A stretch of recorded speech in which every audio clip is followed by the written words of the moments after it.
हरि ओम तत्सत्।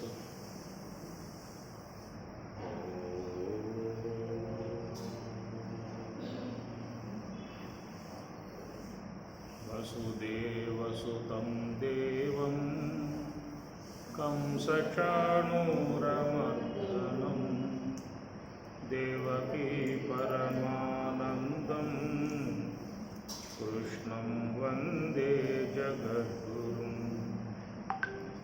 कृष्णं वन्दे जगद्गुरुं।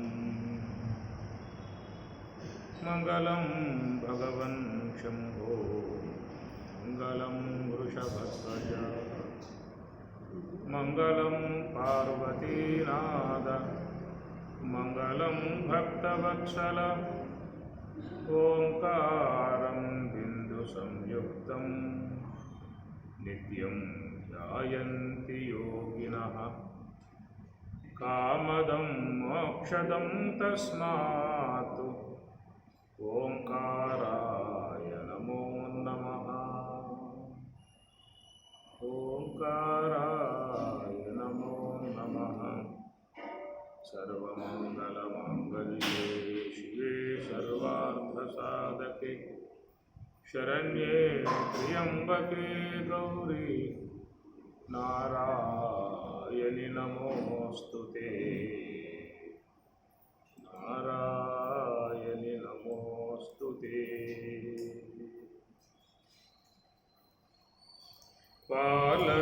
పాలసవియితడెరుగు పాలపవలించె గోపాలుడని నేమితని భజింపగా పాలసవియితడెరుగు పాలపవలించె గోపాలుడని మేమితని భజింపగా పాలు పడి తల్లి చనుబాలు సహితంబునే కాలమును బాపే ఎక్కడి దైవమితడు సేవింతురాయితని చలగి పరులిట్లనే కావించె మమ్ము ఎక్కడి దైవమితడు సేవింతురా.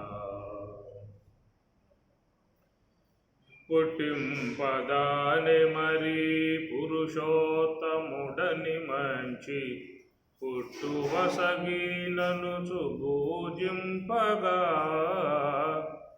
పుట్టింపదానె మరి పురుషోత్తముడని మంచి పుట్టువసగిననుచు పూజింపగా పట్టుకొని మము తెచ్చి బలిమి పుట్టువులెల్లా కట్టి పెట్టించే నెక్కడి దైవమితడు సేవింతురాయితని చలగి పరులిట్లనే కావించె మమ్ము నెక్కడి దైవమితడు సేవింతురా. కర్మకర్తారుడని కడలేని పుణ్యములు కర్మ ఫలములు తమకు గైగొలుపగా కర్మకర్తారుడని కడలేని పుణ్యములు కర్మ ఫలములు తమకు గైగొలుపగా కర్మగతి తెచ్చి వెంకట విభుడు మా ఉభయ కర్మములు బాపే ఎక్కడి దైవమితడు సేవింతురాయితని చలగి పరులిట్లనే కావించె మమ్ము ఎక్కడి దైవమితడు సేవింతురా.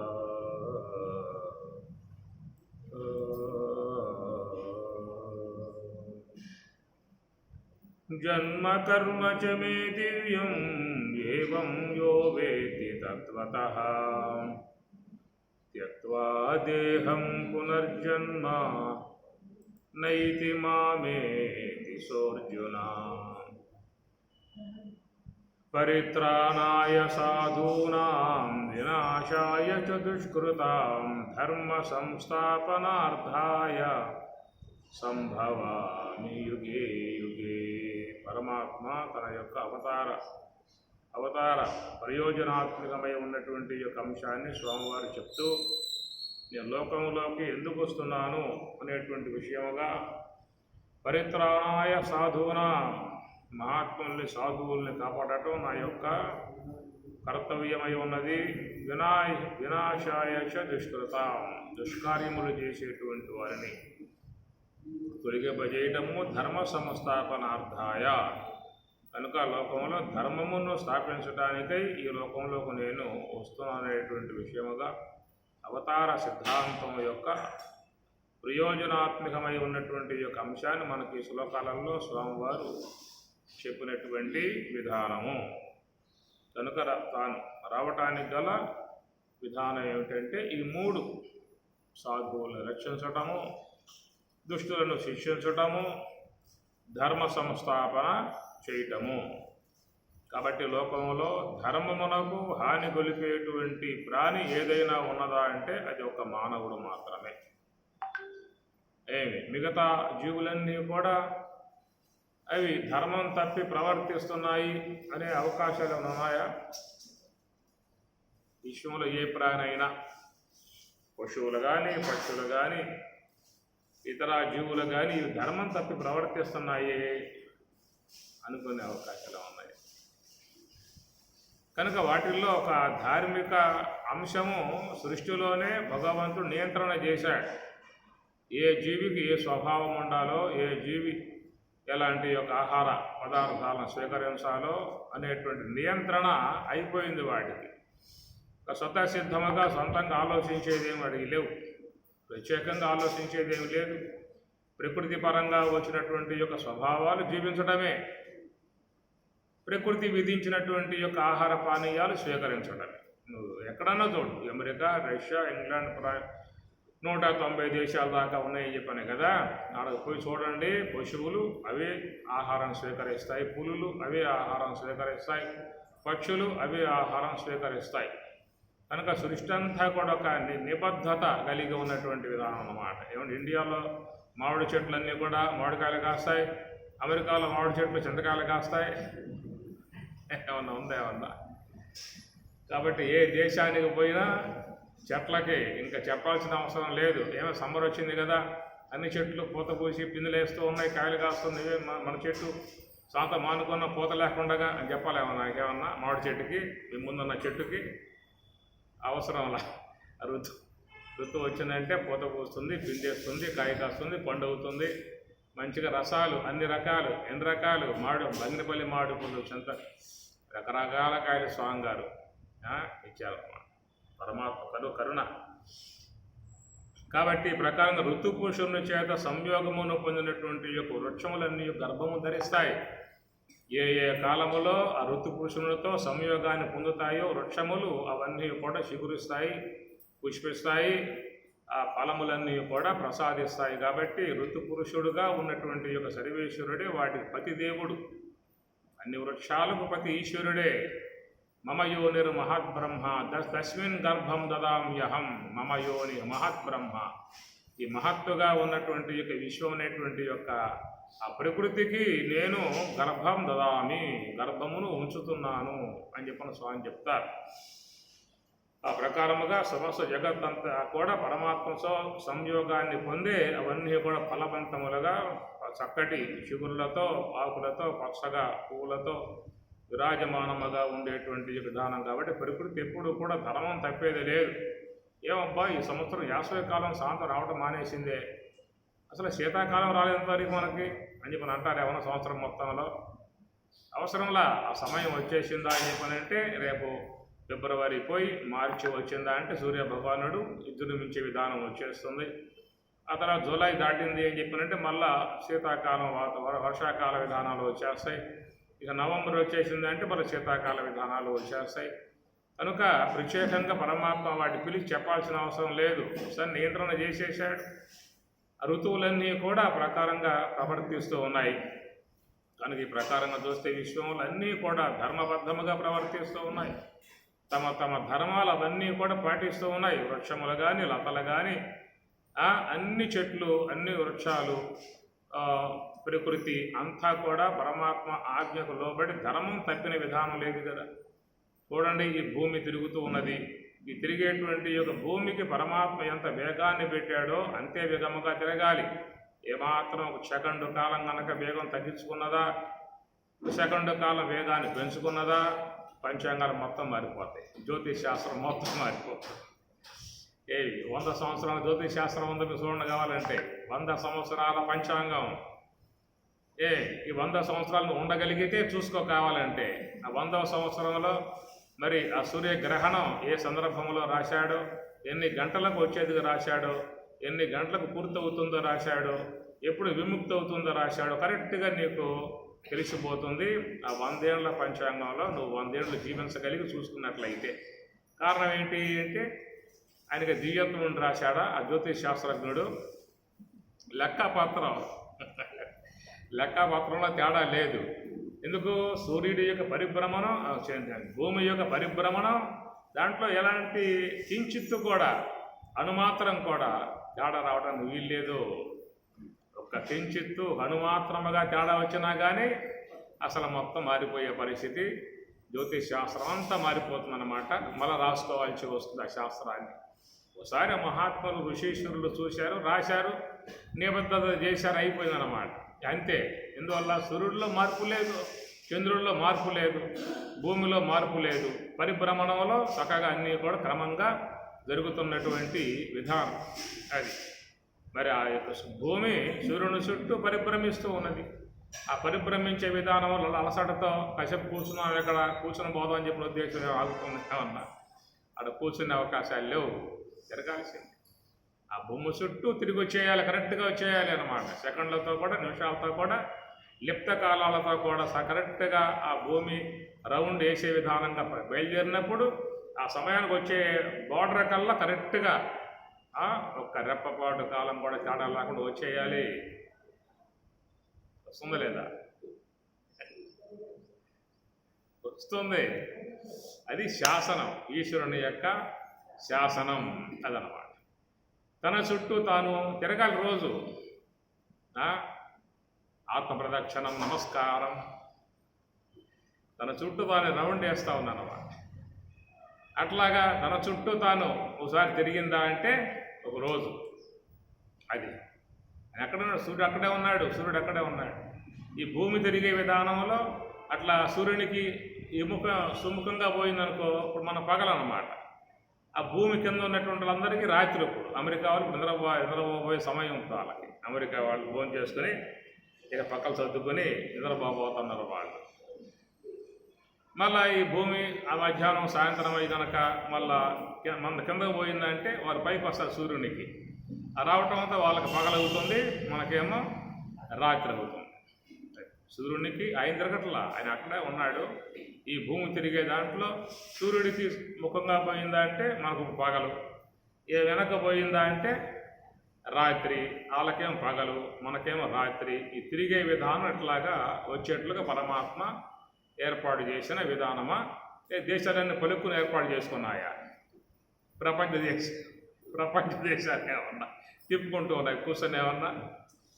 ఏమి లేదు.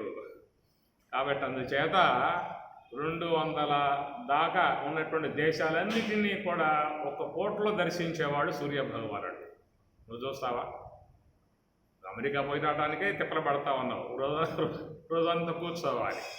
200 దేశాలను దర్శిస్తూ ఉన్నాడు సూర్యుడు ఒక రోజులో. ఆయనకే లెక్క చెప్పండి. ఎక్కడెక్కడ ఏ దేశం ఉందో, ఏ సాంప్రదాయాలు ఉన్నాయో, ఎలాంటి విధాయకాలు ఉన్నాయో మొత్తం కూడా ప్రకాశమానముగా చేసేటువంటి యొక్క సూర్యుని పరిధిలో ఉన్నటువంటి మొత్తం కూడా ఇవన్నీ భగవత్ నిర్మితం. అన్ని దేశాల పరమాత్మ నిర్మితమే. కనుక భగవంతుని యొక్క వాస్తవిక స్వరూప విధానాలుగా చెప్పుకునేటువంటి దేశం ఒక భారతదేశముగా ఉన్నదన్నమాట. భా అనగా బ్రహ్మము, భా అనగా ప్రకాశము, భారతీయులు అనగా బ్రహ్మమునందు రమించేవారు, భగవతత్వంలో శీలించేవారు కాబట్టి భారతీయులు అనేటువంటి యొక్క లాక్షణికార్థము. అందువల్ల ఈ యొక్క పరమాత్మ యొక్క వాస్తవ యొక్క స్వరూపము, సచిదానందమై ఉన్నటువంటి యొక్క స్వరూపము, ఆ దివ్యత్వము అంతా కూడా అవగాహన చేసుకున్నటువంటి విధానంగా భారతీయులు మాత్రమే ముందంజ ఉన్నటువంటి విధానము. దానికి ఏంటంటే ఋషులు ఆ ఋషీశ్వరులందరూ కూడా ఆ యొక్క దానికోసంగా ప్రయత్నం చేశారు. మహర్షయ సప్త పూర్వే చత్వారో మనవస్తదా మద్భావ మానసా జాత ఏషాం లోకాః యమా ప్రజాః. మహర్షయ సప్త పూర్వే అన్నారు. మహర్షులు అని చెప్పినంటే జ్ఞానస్య పారగమనాత్ ఋషి, జ్ఞానంపు తీరమును చేరిన వాళ్ళే ఋషులు అని చెప్పిన అన్నారు. జ్ఞానస్య పారగమనాత్ ఋషి కనుక వాళ్ళు ఆ జ్ఞానము యొక్క తీరం, బ్రహ్మము యొక్క తీరం, భగవంతుని యొక్క తీరం, ఆ భగవంతునిలో చేరి ఉన్నటువంటి వారిని మహర్షులు అంటారు. మహర్షి మలయాళ స్వాములు, మహర్షి లక్ష్మణార్యులు, మహర్షి రమణ భగవానుల వారు, ఇట్లాగా మనం మహర్షి అనే పదవంతా పిలుస్తున్నాము అని చెప్పనంటే వారు ఆ గమ్యస్థానం చేరుకున్నారు సాధన ద్వారా. అట్టి వారు ఆ యొక్క దివ్యత్వమును గుర్తించినటువంటి దానం కాబట్టి ఆ విధముగా మరి ఉపనిషత్తులు, భగవద్గీత ఇత్యాది గ్రంథాలన్నీ కూడా ఆవిష్కరింపబడ్డటువంటి యొక్క దేశం ఒక భారతదేశము. మిగతావన్నీ కూడా ఉన్నాయి, అవన్నీ కేవలం భోగ సంబంధమై ఉన్నటువంటి జీవితాలు జీవించడమే తప్ప యోగ సంబంధమై ఉన్నటువంటి జీవితాలు జీవించే విధానము వాళ్ళకి అక్కడ లేదు. అన్నీ కూడా పరమాత్మ యొక్క నిర్మితమే, ఈశ్వర నిర్మితమే, పరమాత్మ యొక్క శాసనమే అనేటువంటి యొక్క అంశము. కాబట్టి అట్టి ఆ పరమాత్మ యొక్క శాసనముతో విశ్వమంతా కూడా అణువణువు ప్రవర్తిస్తూ ఉన్నది. అణువణువు కూడా పరమాత్మ ఆజ్ఞలో ఉన్నటువంటి విధానం కాబట్టి ఆ ప్రకారముగా ధర్మ సంస్థాపనార్థాయ, ఆ ధర్మం అనేటువంటి దాంట్లో ధర్మం అంటే సస్యములు ఇవ్వటం, భూమి యొక్క ధర్మం, ద్రవింపజేయటం, జలము యొక్క ధర్మం, దహన శక్తితో ఉండటము, అగ్ని యొక్క ధర్మం, సమస్త ప్రాణులకు ప్రాణశక్తిని ప్రసాదించటం వాయువు యొక్క ధర్మం, సమస్తానికి అవకాశాన్ని ఇవ్వటం ఆకాశం యొక్క ధర్మం. ఎప్పుడూ కూడా ధర్మం తప్పిన విధానం లేదు కదా, ధర్మంలో ప్రవర్తిస్తూ ఉన్నాయి.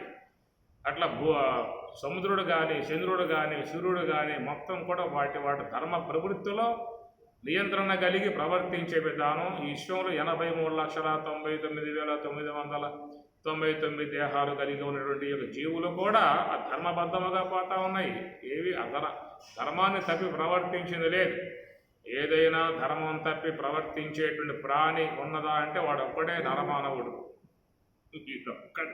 ధర్మానికి హాని కలిగించి ఈ ప్రకృతిని నానా భ్రష్టత్వం పట్టిస్తున్నాడు, ధ్వంసం చేసి పారేస్తున్నాడు, అరణ్యాలు మొత్తం కొట్టేశాడు, జంతువులు మొత్తం చంపేశాడు, బాంబులు పెట్టి పేల్చేస్తా ఉన్నాడు. ఇప్పుడు ఇరాన్ ఇరాకుల్లో పెద్ద గోడబొప్పుడు బాంబులతో పేల్చుకోవడం, చంపుకోవడం, వీడిని వాడు. ఏదన్నా విజ్ఞానం పెరిగితే మంచి కోసం వాడుకోవాలి, వినాశనం కోసంగా వాడుకోవడం. అట్లాగా లోకాలన్నిటినీ కూడా నానా ఇబ్బంది పెట్టే పరిస్థితి అంతా కూడా ఒక మానవుడే ఈ విధంగా ప్రవర్తిస్తున్నటువంటి ధర్మహాని కలిగజేసేటువంటి వాడు ఒక మానవుడు. కాబట్టి ఎందువల్ల అంటే వాడికి పరమాత్మ కొన్ని అవకాశాలు ఇచ్చాడు, సొంతంగా ఆలోచించుకునే అవకాశాలు ఇచ్చాడు. ఇతర జీవులకు అవకాశాలు ఇవ్వాల. వాటి పరిమిత జీవితమే, పరిమిత ఆలోచనే. ఆకలయ్యిందా ఆహారం సంపాదించుకోవాలి, బిడ్డలకు అన్నాయా చక్కగా పోషించుకోవాలి, లేదా వాడికి ఆహారం తీసుకొచ్చి పెట్టాలి. ఇంతవరకే కదా వాటికి ఉన్నది, ఇంకేమైనా ఉందా? టెక్నాలజీ ఏమైనా గుర్తిస్తాయా, విమానాలు గుర్తిస్తాయా, ర్యాకెట్లు గుర్తిస్తాయా? అంత లెక్క విధానంగా పోయేటువంటి ఆలోచన బ్రెయిన్ డెవలప్మెంట్ అనేది వాటికి ఇవ్వలేదు. ఒక నియంత్రణ భాగంలో పెట్టేసేసి వదిలిపెట్టేయటం కారణంగా అవి మరి ధర్మహానికి వచ్చే విధానం వాటికి లేదు. కానీ మానవునికి ఏంటంటే వీడికి ఒక మోక్ష అంశముగా కలగజేసి కొంత ఆలోచన అనేటువంటి యొక్క భాగానికి అవకాశం ఇచ్చాడు, సొంతంగా ఆలోచించే అవకాశాన్ని ఇచ్చాడు. ఆ ఆలోచించేటువంటి యొక్క విధానం సవ్యంగా, మంచిగా, లోకహితార్థముగా, తన శ్రేయస్సు కోసం, కుటుంబ శ్రేయస్సు కోసంగా, సమాజ శ్రేయస్సు కోసం ఆలోచనలు చేస్తే మంచిది. కానీ వాడు వేరే రకంగా ఆలోచనలు చేసి వినాశనాన్ని కలగజేసే విధానముగా ప్రవర్తిస్తూ ఉండటం కారణముగా వాడిని ఒక్కడనే లైన్లో పెట్టడానికి ఆయన రావాల్సిన పరిస్థితి ఏర్పడింది.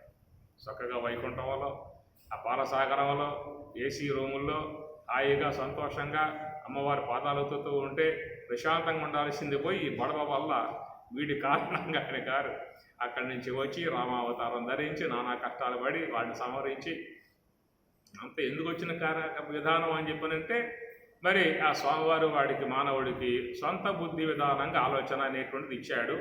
వాడు దుర్మార్గంగా ప్రవర్తించే విధానముగా కావటం కారణముగా, ధర్మానికి హాని చేసే విధానంగా ప్రవర్తించడం కారణముగా వాడిని లైన్లో పెట్టడానికి చేసేటువంటి ప్రయత్నంలో భాగం. ఆసుపత్రి ఉందంటే ఆడకు పోగానే అక్కడ కంపౌండర్లు ఉంటారు. ఏదైనా గాయం తగిలితే దాని మీద టించర్ వేస్తారు, కట్టు కడతారు. ఏదో ఏలో కాలు తెగితే పర్వాలా వాళ్ళు కట్టేసి దానికి టించరేసి కట్టు కట్టి పంపిస్తూ ఉంటారు అందరూ సార్. ఇక పెద్ద పెద్ద కొన్ని ఉంటాయి, బైపాస్ సర్జరీ లాంటివి కొన్ని ఉంటాయి అన్నమాట. బైపాస్ సర్జరీ అంటే బైపాస్ అంటే ఆ పక్క నుంచి మొదలు పెడితే ఈ పక్క వెళ్ళిపోయే పరిస్థితులు ఉంటాయన్నమాట. అలాంటి కంపౌండర్లు ఇలాంటివి వాళ్ళు చేయరు, డాక్టరే రాసుకోవాలి. డాక్టరే చేయాల్సి ఉండదు. లంగ్స్ మార్చాలన్నా, కిడ్నీ మార్చాలన్నా, హార్ట్ మార్చాలన్నా కంపౌండర్లు చేస్తారా? డాక్టర్లు చేయాలన్నమాట. అట్లాగా ఈ లోకంలో ధర్మానికి కూడా చికిత్స చేసేటువంటి విధానంగా మహాత్ములు అనేక మంది వస్తారు. వివేకానంద, రామతీర్థ, తోతాపురి, పరమహంస, యాజ్ఞవల్కి, వశిష్ఠుడు, యమదగ్ని, ఇట్లాగా అనేక మంది మహాత్ములందరూ కూడా పరమాత్మ యొక్క మరి ఆ ధర్మ కార్యములో కాంపౌండర్లుగా పనిచేసేటువంటి వాళ్ళు చిన్న చిన్న చికిత్సలు చేస్తారు. పెద్ద పెద్ద చేయాల్సి వస్తే వీళ్ళు చేయలేదు.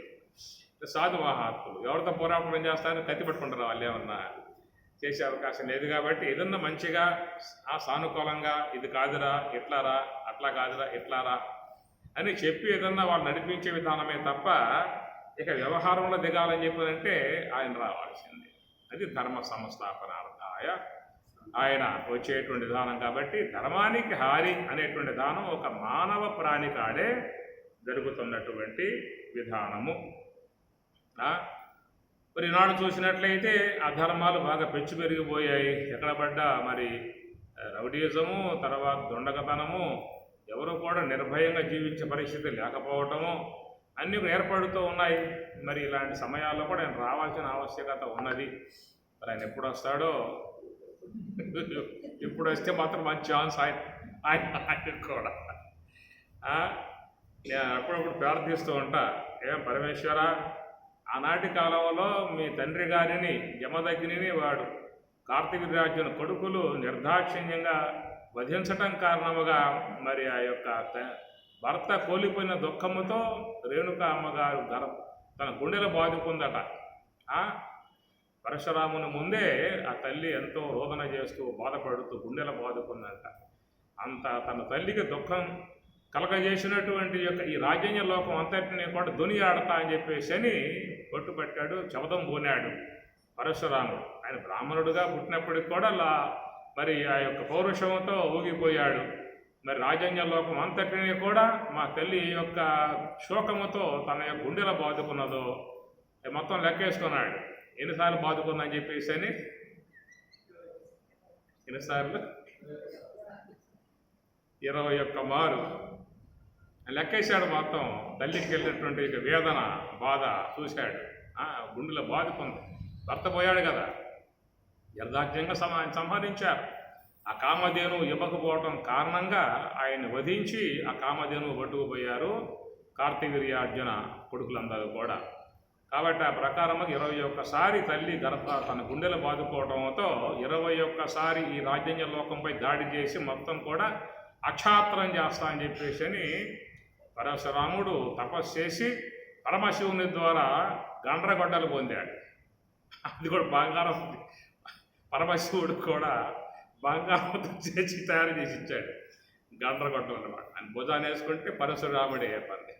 ఆ ప్రకారంగా ఆయన గారు ఆ కాలంలో ఎక్కడెక్కడ ఈ యొక్క ఇలాంటి దుండగులుగా అనగా రజోగుణముతో తమో గుణముతో విర్రవిగేటువంటి రాజ్యాంగ లోకం అంతటినీ కూడా ఆయన గారు మరి చూస్తే ఆ కాలంలో అక్షాత్రం చేసి పారేశాడు ఆ పని. నాకు అనిపిస్తూ ఉంటుందన్నమాట, పరశురామ నువ్వు సరే చిరంజీవయ్య, మార్కండే మహర్షి, ఆంజనేయ స్వామి, అట్లనే పరశురాముడు అందరి చిరంజీవుడు. రాముడు అంటే రామావతారం అయిపోయింది. కృష్ణుడు కృష్ణావతారం అయిపోయింది, ఈ అవతారం పూర్తి కాల, నువ్వు అట్లాగే ఉన్నావు. నేను చెబుతూ ఉంటా స్వామివారికి, నువ్వు లెక్క కొంచెం సరిగ్గా కరెక్ట్గా ఉందా లేదా చూసుకోమని చెప్పి అంటూ ఉంటారు. నువ్వు చేసింది 20 సార్లు చేసావు, 21 సార్లు చేసావు అనేది లెక్క చూసుకో ఒకసారి. నువ్వు చేసిన 20 నా లెక్క ప్రకారంగా ఇంకోసారి రావాలి. నువ్వు వస్తే అప్పుడు మీ తల్లి గారి యొక్క వేదనకి, తండ్రి గారి యొక్క బాధకి ఉపశమనం కలుగుతుంది. స్వామి నీ లెక్క 20 అయ్యింది, ఒక్కసారి వచ్చిపో, ఆంధ్రదేశం నుంచి మొదలు పెట్టుకో ముందు సార్. మొత్తం అంతే, ఇంకేం అవసరం లా. కేసుల్లో రికమెండేషన్లు ఏమీ లేదు. ఆయన వచ్చినప్పుడు ఇంకేం చేస్తారో ఆయన చేస్తారు. కాబట్టి ఈ ప్రకారంగా స్వామివారు పూనుకున్నట్లయితే అక్కడిక ధర్మ సంస్థాపనయే. దుర్యోధనాదులు ఎంత పెచ్చి పెరిగిపోయారు, ఎంత విజృంభించారు, ఎన్ని రకాలుగా వాళ్ళు నానా రకాల ఇబ్బందులు పెట్టారు. ఇవన్నీ చేయడం కారణంగా మరి ఆయన గారు మరి యుద్ధాన్ని సిద్ధం చేసుకున్నాడు. రండిరా అని చెప్పని అన్నాడు. అంతే కురుక్షేత్రాన్ని సిద్ధం చేశాడు. అంతా కూడా పూనుకుంటే అక్కడేక భీష్ముడు, ద్రోణుడు, కృపాచార్యుడు ఎవరు కూడా అక్కడ మిగిలే అవకాశాలు లేవేక. అదేం స్వామి, భీష్ముడి భక్తుడు కదా, మరి కృపాచార్యుల వారు మరి అనుకోండి నీకు ఒక రకంగా భక్తుడే కదా, ఎందువల్ల వాళ్ళని కూడా నువ్వు ఆ విధంగా వధించావు అని చెప్పనంటే వాళ్ళు ఆ పక్షంలో చేరారు, అధర్మ పక్షంలో చేరారు. అధర్మానికి వాళ్ళు ఎన్నుగాశారు కాబట్టి వదము, అంతే కదా. ధర్మపక్షంగా వచ్చేయాలి కదా, పరమాత్మ ఏ పక్కన ఉంటే ఆ పక్క వచ్చేయాలి అంతే. మరి ఆ యొక్క దుర్యోధనుడు అంత దుర్మార్గ విధానముగా, ఎంతో మరి అరాచక విధానముగా, బయలుదేరే విధానముగా ఉన్నప్పుడు ఆయన పక్షంలో ఎక్కడ నిలుస్తారు మీరు? కాబట్టి ఈ ప్రకారంగా ఆనాడు ద్రౌపది అమ్మవారిని అవమానం చేస్తూ ఉంటే చేసేవాడు, చేయించేవాడు కర్త, కారయిత, చైవ, ప్రేరకశ్చ, అనుమోదక, పుణ్యకార్యే, పాపకార్యే, చత్వార సమభాగిన. ఇది శాస్త్రం అంతే. కర్త చేసేవాడు, కారయిత చేయించేవాడు, అనుమోదక ఆమోదించేవాడు, కర్త కారయిత ప్రేరకశ్చ ప్రేరేపణ చేసేవాడు, ఆమోదించేవాడు, అందరూ కూడా పుణ్యకార్యే పాపకార్యే చత్వార సమభాగిన. ఈ పుణ్యకార్యం కావచ్చు, పాపకార్యం కావచ్చు, వాటిల్లో ఈ నలుగురు భాగస్వాములే. మంచి కార్యం చేస్తూ ఉన్నప్పుడు దానికి చేయించేవాడు ఉంటాడు, చేసేవాడు ఉంటాడు, చేయండి మంచి కార్యం పనేవాడు ఉంటాడు, సందాలేసి ఆ విధంగా ప్రోత్సహించే విధానంగా ఉంటారు. అందరికీ కూడా దాంట్లో భాగస్వాములు అవుతారు. అట్లాగే పాపకార్య విషయంలో కూడా చేసేవాడికి, చేయించేవాడికి, అంగీకరించేవాడికి, ఆమోదించేవాడికి తమ భాగాలే. కాబట్టి మరి అన్నాడు, నిండు సభలో ఒక ఆడకూతురిని మరి కులకాంతని అవమానం చేసే విధానముగా ఉన్నప్పుడు మీరు లెగవాలి, నుంచోవాలి, వారించాలి, ఆపాలి. దాన్ని ఆపారా? గమ్మున కూర్చొని చూస్తూ ఉన్నారు. కాబట్టి మీరు అంగీకరించినట్లు అవుతుంది. అక్కడ కర్త చేసేవాడు, కారయిత చేయించేవాడు, అనుమోదక అనుమోదించేవాడు, అంగీకరించేవాడు మొత్తం అయ్యారు. కాబట్టి పరమాత్మ ఏం చేశాడు? ఎవరైనా సరే ఎందుకు వాళ్ళంతా ఏముపయోగం? ధర్మాన్ని వ్యతిరేకరించాలి, దాన్ని మరి లేకుండా చేయాలి. అధర్మం పెంచి పెరిగితే వ్యతిరేకరించాలి, దాన్ని నిర్మూలన చేయాలి. అలాంటి విధానంగా కాకుండా వాళ్ళు దానికి కొమ్ము కాసి వాళ్ళకి సహాయంగా నిలబడటానికి కారణముగా భగవంతుడు ఉన్నదే. ఆయన అందరినీ కూడా తీసేశాడు. ఇది ధర్మ సంస్థాపనము అని చెప్పానంటే. కాబట్టి ఆ ప్రకారంగా ఆయన గారి యొక్క విధానం అంతా కూడా దుష్ట సంహారము చేసేటువంటి యొక్క విధానము అంతే, ఇంకేం లేదేక. అలాగా చేసిన విధానములో జన్మ కర్మ చ మే దివ్యం ఏవం యో వేత్తి తత్వతః త్యక్త్వా దేహం పునర్జన్మ నైతి మామేతి సోర్జున. జన్మ దివ్యం మే జన్మ మే కర్మ దివ్యం మే జన్మ దివ్యం. ఎవరైతే ఈ ప్రకారంగా వేత్తి తత్వతః యథార్థముగా గుర్తిస్తూ ఉన్నారో వారు త్యక్త్వా దేహం పునర్జన్మ, త్యక్త్వా దేహం పోయిన తర్వాత వారు తిరిగి మళ్ళా పునర్జన్మ, మళ్ళా జనించే విధానం వాళ్ళకి ఉండదు. మాం ఏవ ఏతి సహా, అటివాడు మాం ఏవ ఏతి, నన్నే వాళ్ళు పొందే విధానం అవుతుంది. కాబట్టి భగవంతుని యొక్క దివ్యత్వమును గుర్తించగలిగేటువంటి యొక్క విధానం ఏ కొద్ది మందికో మాత్రమే ఉంటుంది.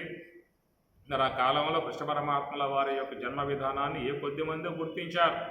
చాలామంది ఆయన మీద దాడి చేశారు, ఆయన పేరు యుద్ధానికి వచ్చారు, దాడి చేశారు, చంపబోయారు, ఎన్నో రకాలుగా చేసిన విధానము అని చెప్పేసి మరి ఈ ప్రకారముగా మరి పరమాత్మ యొక్క దివ్యత్వమును గుర్తించి తత్వతః అని చెప్పనంటే భగవంతుని యొక్క వాస్తవిక స్వరూపము మరి బ్రహ్మము గనుక దాన్ని గుర్తించే విధానము అపరోక్ష జ్ఞానము అన్నారు. పరమాత్మ యొక్క దివ్యత్వము తెలుసుకోవటము పరోక్ష జ్ఞానం అయితే, తత్వతః అనగా ఆయన యొక్క వాస్తవిక తత్వం ఏ యొక్క బ్రహ్మమైతే ఉన్నదో ఆ బ్రహ్మమే స్వరూపతః తెలుసుకున్నటువంటి విధానాన్ని తత్వతః అని చెప్పని అంటారు. అలాంటి తత్వతః యథార్థముగా ఆ భగవంతుడు ఏదై ఉన్నాడో, ఏ బ్రహ్మమై ఉన్నాడో ఆ బ్రహ్మము యొక్క దివ్యత్వమును గుర్తించినటువంటి వారు బ్రహ్మవేత్తలు అని అర్థం. అట్టి ఆ బ్రహ్మవేత్తల కర్మ కూడా దివ్యమే, వారి యొక్క కర్మ కూడా దివ్యమే, వారి జన్మ దివ్యము, వారి కర్మ దివ్యము. ఎవరు? తత్వతః పరమాత్మ యొక్క స్వరూప భావాన్ని పొందినటువంటి వారు. ఆయన ఒక దేహమును ధరించి లోకంలోకి వచ్చినటువంటి యొక్క విధానమేమో అవతారము అని చెప్పని అన్నారు. వారి యొక్క తత్వతః యథార్థ స్వరూపము అని చెప్పనంటే ఆయన యథార్థ స్వరూపం బ్రహ్మం. కాబట్టి బాహ్య స్వరూపము ఒక అవతార విధానముగా ఉన్నటువంటి ఆకారం, లీలా మానుష ఆకారం, అది మాయా కార్యం అన్నమాట. ఆ మాయా కార్యం వెళ్ళిపోతుంది, అదేం ఉండదు. అవిద్యా కార్యమై ఉన్నదేమో మన జన్మలు, మన జన్మలేమో అవిద్యా కార్యము, ఆయన యొక్క జన్మనేమో మాయా కార్యము అని చెప్పి అన్నారు. ఆ మాయా కార్యముగా వచ్చినటువంటి యొక్క భగవంతుడు ఏ కార్యార్థమై వచ్చాడు అనేటువంటి విషయాన్ని తెలుసుకొని ఆయన యథార్థ విధానంగా తెలుసుకోవటాన్ని ఒక దివ్య విధానం అయితే, ఆయన ఏ స్వరూపమై ఉన్నాడో ఆ బ్రహ్మమే అనేటువంటి యొక్క భావనగా ఆ బ్రహ్మము యొక్క స్వరూపాన్ని గుర్తించినటువంటి వారు లోకంలో ఎంతోమంది మహాత్ములు ఉన్నారు. కనుక అది తత్వతః ఆ యథార్థముగా ఆ స్వరూప భావన పొంది ఉన్నటువంటి వారు త్యక్వా దేహం, ఇక వాళ్ళు దేహం వదిలిన తర్వాత మళ్ళా పునః జన్మ నా ఏతి మాం ఏతి సహ అర్జున, వాళ్ళు తిరిగి మళ్ళీ జన్మ ఎత్తే అవకాశం ఉండదు. మాం ఏతి నన్నే వాళ్ళు పొందగలిగే విధానం ఏర్పడుతుంది. కాబట్టి ప్రకారముగా ఒకటి పరోక్ష జ్ఞానం, రెండవది అపరోక్ష జ్ఞానము అని అర్థం. కనుక పరోక్ష జ్ఞానములో పరమాత్మ యొక్క దివ్యత్వాన్ని గుర్తించటం ఒకటి, అపరోక్ష జ్ఞానములో పరమాత్మ యొక్క తత్వతః యథార్థ స్వరూపం గుర్తించటం ఒకటన్నమాట. ఇది మహాత్ములుగా ఉన్నటువంటి వారు గుర్తింపగలుగుతారు. అలాగా ఆ మహాత్ములు అనేటువంటి వాళ్ళది కూడా దివ్య జన్మ, దివ్య కర్మ అవుతుంది. ఎట్లయితే భగవంతునిది దివ్య జన్మ, దివ్య కర్మ అనేదిగా చెప్పుకుంటున్నామో, ఆయన యొక్క భగవంతుని యొక్క దివ్యత్వమును, బ్రహ్మత్వమును, బ్రహ్మజ్ఞానత్వమును, అపరోక్షత్వమును, అపరోక్ష జ్ఞాన స్థితిని పొందినటువంటి యొక్క మహాత్ముల జన్మ కూడా దివ్యము, మహాత్ముల కర్మ కూడా దివ్యము. కాబట్టి ఈ విధముగా ఉన్నటువంటి వారు త్యక్వా దేహం వదిలిన తర్వాత తిరిగి మళ్ళా పుట్టే విధానం ఉండదు. వీతరాగ భయక్రోధా మన్మయా మాం ఉపాశ్రితాః బహవః జ్ఞాన తపసా పూతా మద్భావం ఆగతాః. కాబట్టి ఆ పై శ్లోకానికి అన్వయముగా ఉన్నటువంటి శ్లోకం ఇది. త్యక్వా దేహం పునర్జన్మ నైతి మామేతి సోర్జున, అనగా తత్వతః వ్యక్తి యథార్థముగా బ్రహ్మము యొక్క స్వరూపాన్ని, మూల స్వరూపాన్ని, స్వరూప భావాన్ని పొందినటువంటి యొక్క వారు తిరిగి మరలా జన్మించరు, వాళ్ళు నన్నే పొందుతారు అనేటువంటి యొక్క మాటకు ఈ కింద శ్లోకంలో వీతరాగ భయక్రోధామన్మయా మాం ఉపాశ్రితాః బహవః జ్ఞాన తపస, అది కావాలి ముఖ్యంగా. బహవః అనేక మంది, జ్ఞాన తపస్సు ద్వారా మద్భావం ఆగతాః, మద్భావం నా ఉనికినే పొందారు, నా స్వరూప భావాన్నే పొందారు. ఎందుకని చెప్పనంటే తనలో ఉన్నటువంటి యొక్క స్వరూపానికి, అంతటా వ్యాపకమై ఉన్న స్వరూపానికి తేడా లేదు. కాబట్టి అటు అంతటా వ్యాపకమై ఉన్నటువంటి యొక్క పరమాత్మయే, నీలో ఉన్నటువంటి యొక్క ఆ చైతన్యం రెండు కూడా ఒకటే. కాబట్టి నీలో ఉన్న చైతన్యాన్ని గుర్తించావు అని చెప్పనంటే అంతటా ఉన్నటువంటి పరమాత్మను కూడా గుర్తించినట్లే అనేటువంటి యొక్క భావం. కాబట్టి దానికి ఏంటంటే ఇక్కడ ముఖ్యంగా మరి ఈ జ్ఞాన తపస్సుని శీలించే విధానము అన్నారు. ఇక్కడ పరమాత్మ విశేషణము చేర్చి జ్ఞాన తపస్సు అనే మాట వాడాడు. అనగా తపస్సు అనేది పదం వాడుతూ ఉంటాం. విద్యా తపోభ్యాం పూతాత్మ అని అన్నారు. విద్యా తపోభ్యాం పూతాత్మ. పూత అంటే పవిత్రత అని అర్థం. పూత ఆత్మ, పవిత్రమై ఉన్నటువంటి ఆత్మ. ఇక్కడ ఆత్మ అంటే అపవిత్రాత్మలు పవిత్రాత్మలు రెండు ఉంటాయా అనే అర్థం వచ్చే అవకాశం ఉంటుంది. కాబట్టి పూత ఆత్మ అన్నప్పుడు ఆత్మ అంటే మనస్సుకు అర్థం, ప్రత్యేక ఆత్మకు అర్థం కాదు. మనస్సుకి ఆత్మ అనే పదము మనస్సుకి అన్వయం చేస్తారు, ప్రత్యేక ఆత్మకు అన్వయం చేస్తారు. కాబట్టి సందర్భాన్ని బట్టి గ్రహించుకోవాల్సి ఉంటుంది. అందువల్ల పూతాత్మ అన్నప్పుడు మనస్సుని అర్థం చేసుకోవాలి. ఇక్కడ ఉద్ధరేదాత్మనాత్మానం ఆత్మానం అవసాదయేత్ ఆత్మైవ హ్యాత్మనో బంధు ఆత్మైవ రిపురాత్మన బంధురాత్మాత్మనస్తస్య అని గీతలో 6వ అధ్యాయం వచ్చే మాట. కాబట్టి ఉద్ధరేత్ ఆత్మన ఆత్మానం అనే పదాల కాడ ఆత్మ అంటే మనస్సుకు అర్థం అక్కడ. కాబట్టి విద్యా తపోభ్యాం పూతాత్మ అన్నారు. కాబట్టి మనసు అనేటువంటిది అనేక దోషాలతో చేరి ఉన్నది. నిరంతరముగా మనం చేసేటువంటి కార్యముల సంబంధమై ఉన్నటువంటి సంస్కారాలు పుణ్యపాపాలు సూక్ష్మ దేహంలో మనస్సులో వచ్చి పడతా ఉన్నాయి. కనుక మనస్సులో అనేక కల్మషాలు చేరి ఉన్నాయి. కాబట్టి ఆ కల్మషములు కలిగి ఉన్నటువంటి యొక్క ఆ మనస్సు శుద్ధం కాందే నీకు ధ్యానములో ఉండే అవకాశం లేదు, జపములో కూడా ఉండే అవకాశం లేదు. ఇప్పుడు జపం కూడా చేద్దామని పనుకుంటారు, అది కూడా చేయనివ్వదు. ఆ దోషం ఏమి ఆ జపం సగం తిరిగిందో లేదో ఇక సాలి అనిపిస్తూ ఉంటుంది. అట్లాంటి పరిస్థితి అన్నమాట. కనుక ఆ జపం చేయాలంటే జపాలు పట్టుకొని పెద్ద బరువు, ఇంకా రాదే కొలికిపోస, ఇంకా రాదే కొలికిపోస, ఇంకా రాదే కొలికిపోస అనేటువంటిది ఆరంభం చేసినప్పుడే కదా. ఎట్లా వస్తుంది కొలికిపోస, దిరకాలక మొత్తం నడుంది పూసలో. కానీ ఇక్కడ కుదరట్లేదే, అందుచేత చేయనివ్వదు. లోన ఉన్నటువంటి మనసులో ఉన్న దోషము ఎమ్మటే దాన్ని వ్యతిరేకిస్తుంది అలాంటి ప్రక్రియలను. అదే అనాత్మ సంబంధమై ఉన్నటువంటి అంశాలైతే అక్కడ వ్యతిరేకమే ఉండదు, దానికి ఎలాంటి ఇసుగు విరామమే ఉండదు. గంటల తరబడి పోతా ఉంటుందన్నమాట. ఇతరులతో బాతాగానే పెట్టుకోండి, గంట అయినా 2 గంటలైనా 3 గంటలైనా ఇంకా చెప్పు, ఏం ఆపేశావు అనే విధానం. కాబట్టి మళ్ళీ మాలిన్యాలకి అనాత్మ సంబంధ ఊసులంటే చాలా ఇష్టం అన్నమాట. కాబట్టి ఈ ప్రకారంగా మనసులో మాలిన్యం అనేది ఉన్నప్పుడు మనం ధ్యానము చేయలేము, పూజ కాడ కూర్చోలేము, ధ్యానములో అయితే అసలు కూర్చోలేము. చూడండి, తిరుమల కొండకు పోతారు, అక్కడ మరి అన్ని లాకులు వేసి పెడతారు, ఆ లాకులు లోపల కూర్చుంటారు. ఎప్పుడు తీస్తారా ఎప్పుడు తీస్తారా అని. తీయకపోతే ఏమైంది, ఆ పూట అంటే పడుకో, స్వామివారి కొండ కదా, పుణ్యక్షేత్రం కదా, నిద్ర చేసినట్లు కూర్చుందిగా. కానీ వీడు అంత పట్టుగా ఉండలేడు, ఆ తాళం తీయాలనేదిగా కూర్చుంటాడు ఆ పన్నవాడు. ఆ తాళం తీయగానే ఇక చూసుకోండి, ఇక పరుగులు తీస్తారు. ముసలా ముత్తగా ఉన్న ఎట్టి పారేయటమే ముందుకు పోవడం. అరే మెల్లగా పోదాం, ఏమైంది, కొండ ఇది తిరుమల కొండ, స్వామివారి సన్నిధిలో ఉన్నాం. అయ్యా వృద్ధ అయినా పెద్ద అయినా నువ్వు ముందు పద, వెనకాల నేను ఉన్నా నీకు అండగా అనే మాట చెప్పాలిగా. చెప్తారా? తోసి పారేయటమే. గబగబా పోవాలి, దండం పెట్టాలి, వాడు తూపు తొయ్యాలి, వాకిట్లో పడాలి. ఆ పని వచ్చి దర్శనం అయింది చాలు అంటారు. ఈ పద ఏమంత తొందర.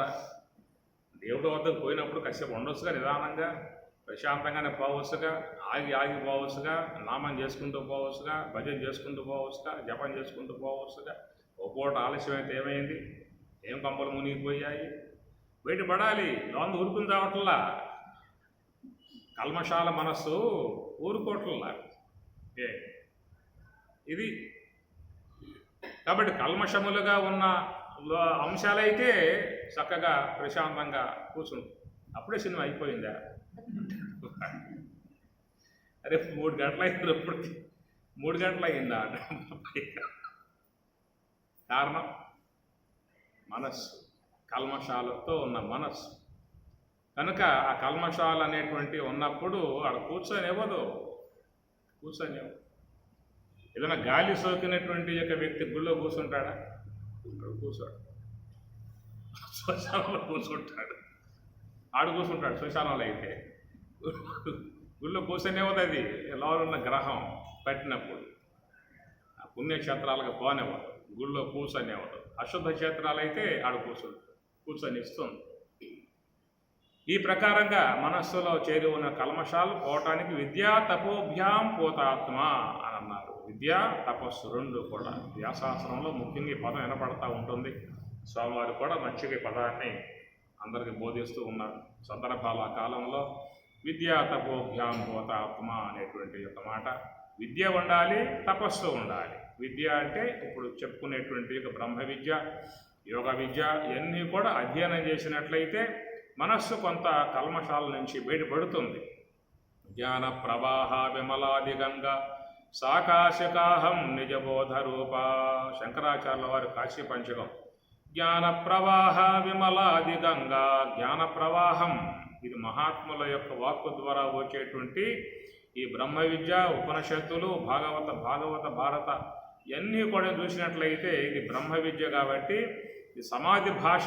బ్రహ్మ విద్య, జ్ఞాన విద్య ఇది జ్ఞాన ప్రవాహ విమలాది గంగా, నిర్మలమై ఉన్నటువంటి గంగా అని చెప్పిన అన్నాడు. మనం కాశీకి పోతే కాశీలో గంగలో స్నానం చేస్తాం, సమస్త పాపాలు పోయినట్లుగా భావించుకుంటాం. ఆ పాపాలు మొత్తం పోయాయని చెప్పిన అంటారు మునకేసి.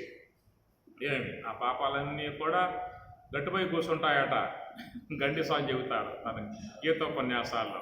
ఇప్పుడు గంగలో మునిగినప్పుడు ఆ పాపాలన్నీ కూడా గట్టిపోయి కూర్చుంటాయట. నువ్వు పోయిరా ఇక్కడ కూర్చుంటావని చెప్పేసి అని పైకి రాగానే పట్టుకుంటాయి. నువ్వేరా మాకు ఆశ్రయం, నువ్వు లేకపోతే మాకెట్లాగా అని చెప్పేసి అని మొత్తం పట్టుకుంటాయని చెప్పిన అంటాడు గండి క్షేత్ర స్వామి గారు. కాబట్టి ఆ ప్రకారంగా ఆ గంగలో స్నానం చేస్తే దేహ మాలిన్యాలు పోతాయి, దేహంలో రుగ్మతలు పోతాయి. గంగ పవిత్రం కాబట్టి, శుద్ధ జలం కాబట్టి, మూలికా సంబంధ జలం అది. గంగా అని చెప్పనంటే పర్వతాలను జాలువారుతున్నది, హిమవత్ పర్వతం కరిగి ప్రవహిస్తూ ఉన్నది, అనేక చెట్లతో అనుసంధానం కలిగి ఉన్నది కాబట్టి ఆ చెట్ల యొక్క సంబంధమై ఉన్నటువంటి మూలిక కణాలన్నీ దాంట్లో నిక్షిప్తమయ్యాయన్నమాట. కాబట్టి దాంట్లో స్నానం చేసినట్లయితే శరీర రుగ్మతలు పోతాయి, శరీరం ఆరోగ్యంగా వచ్చే అవకాశం ఉంటుంది. అనగా పూర్వ జన్మ కృతం పాపం వ్యాధి రూపేణ పీడితం అన్నారు కదా. పూర్వ జన్మ కృతం పాపం వ్యాధి రూపేణ పీడితం. కాబట్టి మన దేహంలో వ్యాధుల రూపముగా ఉన్నటువంటి పాపాలు పోతాయి. ఆ స్నానం చేస్తే శరీరం శుద్ధమవుతుంది అంతవరకే అన్నమాట. కానీ లోపల సూక్ష్మ దేహానికి ఎట్లా అంటే జ్ఞాన స్నానం చేయించాలి.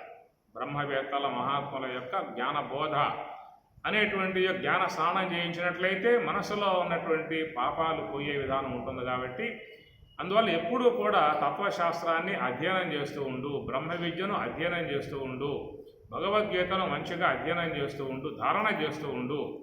అట్లా ఆ బ్రహ్మ విద్య అంతా మనస్సులోకి ప్రవేశించింది అంటే మనస్సులో ఉన్న కల్మషాలన్నీ కూడా పోయే అవకాశం ఏర్పడుతుంది. కాబట్టి దీనికోసముగా శ్రవణం చేయి, తత్వశాస్త్రాన్ని శ్రవణం చేయి అని చెప్పిన అంటారు. కనుక ఆ శ్రవణ ఫలితముగా మనస్సులో కొంత మాలిన్యాలు పోయే అవకాశం ఉంటుంది. కాబట్టి అలాగా మరి శుద్ధమై ఉన్నటువంటి యొక్క ఆ మనస్సు జపములో, ధ్యానములో చక్కగా ప్రశాంతంగా ఉండే అవకాశం ఏర్పడుతుంది. కాబట్టి విద్యా తపోభ్యాం భూతాత్మ అన్నటువంటి యొక్క సూత్రం అనుగుణ్యముగా పరమాత్ముడు ఎక్కడ బహవః జ్ఞాన తపసా, బహవః అనేక మంది అన్నమాట. బహవః బహువచనం. అనేక మంది జ్ఞాన తపస్సు ద్వారా పవిత్రులయ్యారని చెప్పినాను. జ్ఞాన తపస్సు ద్వారా పవిత్రులయ్యారు. కాబట్టి ఇక్కడ తపస అనేటువంటి యొక్క పదానికి జ్ఞాన అనేది విశేషణం చేర్చాడు. ఇక్కడ మామూలుగా తపస్స అంటే తృతీయ భక్తి ఏకవచనము, తపస్సు చేత అర్థం వస్తుంది. అది జ్ఞాన తపస అనే పదం పెట్టాడు ఇక్కడ. కారణం ఏంటంటే లోకంలో తపస్సు అనే దానికి వివిధ రకాలుగా చేసేవాళ్ళు ఉన్నారు. జ్ఞాన తపస, అజ్ఞాన తపస రెండు అన్నమాట. జ్ఞాన తపస, కర్మ తపస, జ్ఞాన తపస, కామ తపస ఉంది కదా, కోరికలతో చేసేటువంటి యొక్క తపస్సు ఎక్కువ పురాణాల్లో చూస్తూ ఉంటాం. కనుక అనేక మంది తపస్సు చేశారు. రావణ బ్రహ్మ, రావణుడు వాడు తపస్సు చేశాడు, కుంభకర్ణుడు వాడు తపస్సు చేశాడు. వాళ్ళు తపస్సులే. కాబట్టి వాళ్ళు తాపసికులుగా ఉన్న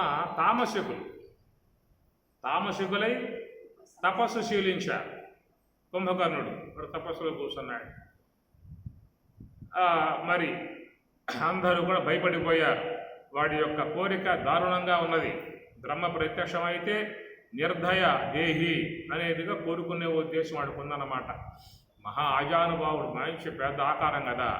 ఆ బ్రహ్మ ద్వారా నిర్దయ దేహి, నిర్దయ అంటే దయాదాక్షిణ్యం ఉండకూడదు, చంపే విషయంలో అందరినీ కూడా లోకాలు మొత్తం నాశనం చేసే విషయంలో దయాదాక్షిణ్యం ఉండకూడదు అని చెప్పి ఉద్దేశంతో నిర్దయే వరముగా కోరటానికి వాడు పూనుకుని తపస్సులో కూర్చుంటే ఆ విషయం దేవతలు గమనించి మొరబెట్టుకున్నారు బ్రహ్మదేవునితో, నాయన నువ్వు పోమాక, వాడు వరం ఇవ్వమాక, మేము అయిపోతాం లేకపోతే అని చెప్పేసి. ఆయన ఏమన్నాడు బ్రహ్మదేవులో, లేదబ్బా ఎగ్జామ్స్ రాస్తున్నాడు వాడు, ఎగ్జామ్స్ రాసాక పరీక్ష ఫలితాలు ఇవ్వాలి కదా, అది ఎట్లా కూరుతుంది అని బ్రహ్మదేవుల వారు ఈ చెప్తే ఈయన గారు వినే విధానంగా లేదేక. అప్పుడు గీరవాణి సరస్వతి అమ్మవారు ఆమెను ప్రార్థించారు. అమ్మ అన్నారు, నేను చూసుకుంటారా అబ్బాయి, ప్రశాంతంగా ఉండమని చెప్పేసి అని అమ్మగారు అభయం ఇచ్చింది సరస్వతి అమ్మవారు. అట్లాగా ఇక వాడు బ్రహ్మవారు పోయారు. ఆయన తపస్సు చేసేవారు బాగా, నువ్వు వరం కోరుకో ఇస్తా అని చెప్పి అన్నాడు. ఇక వాడు వరం కోరుకోబోతా ఉన్నాడు. నిర్దయ దేహి, నిర్దయ, దయా దాక్షణ్యం ఏమి ఉండకూడదక, అలాంటి స్వభావం నాకు నువ్వు ప్రసాదించు అనే విధానముగా నిర్దయ దేహి అనే విధానం కోరబోతూ ఉంటే అమ్మవారు సరస్వతి అమ్మవారు ఆ నాలుక మీద నిలబడి ఆ యొక్క రకారాన్ని తొక్కింది, దకారం పైకి వచ్చింది. ఆ దెబ్బతో నిద్ర దేహి అన్నాడు.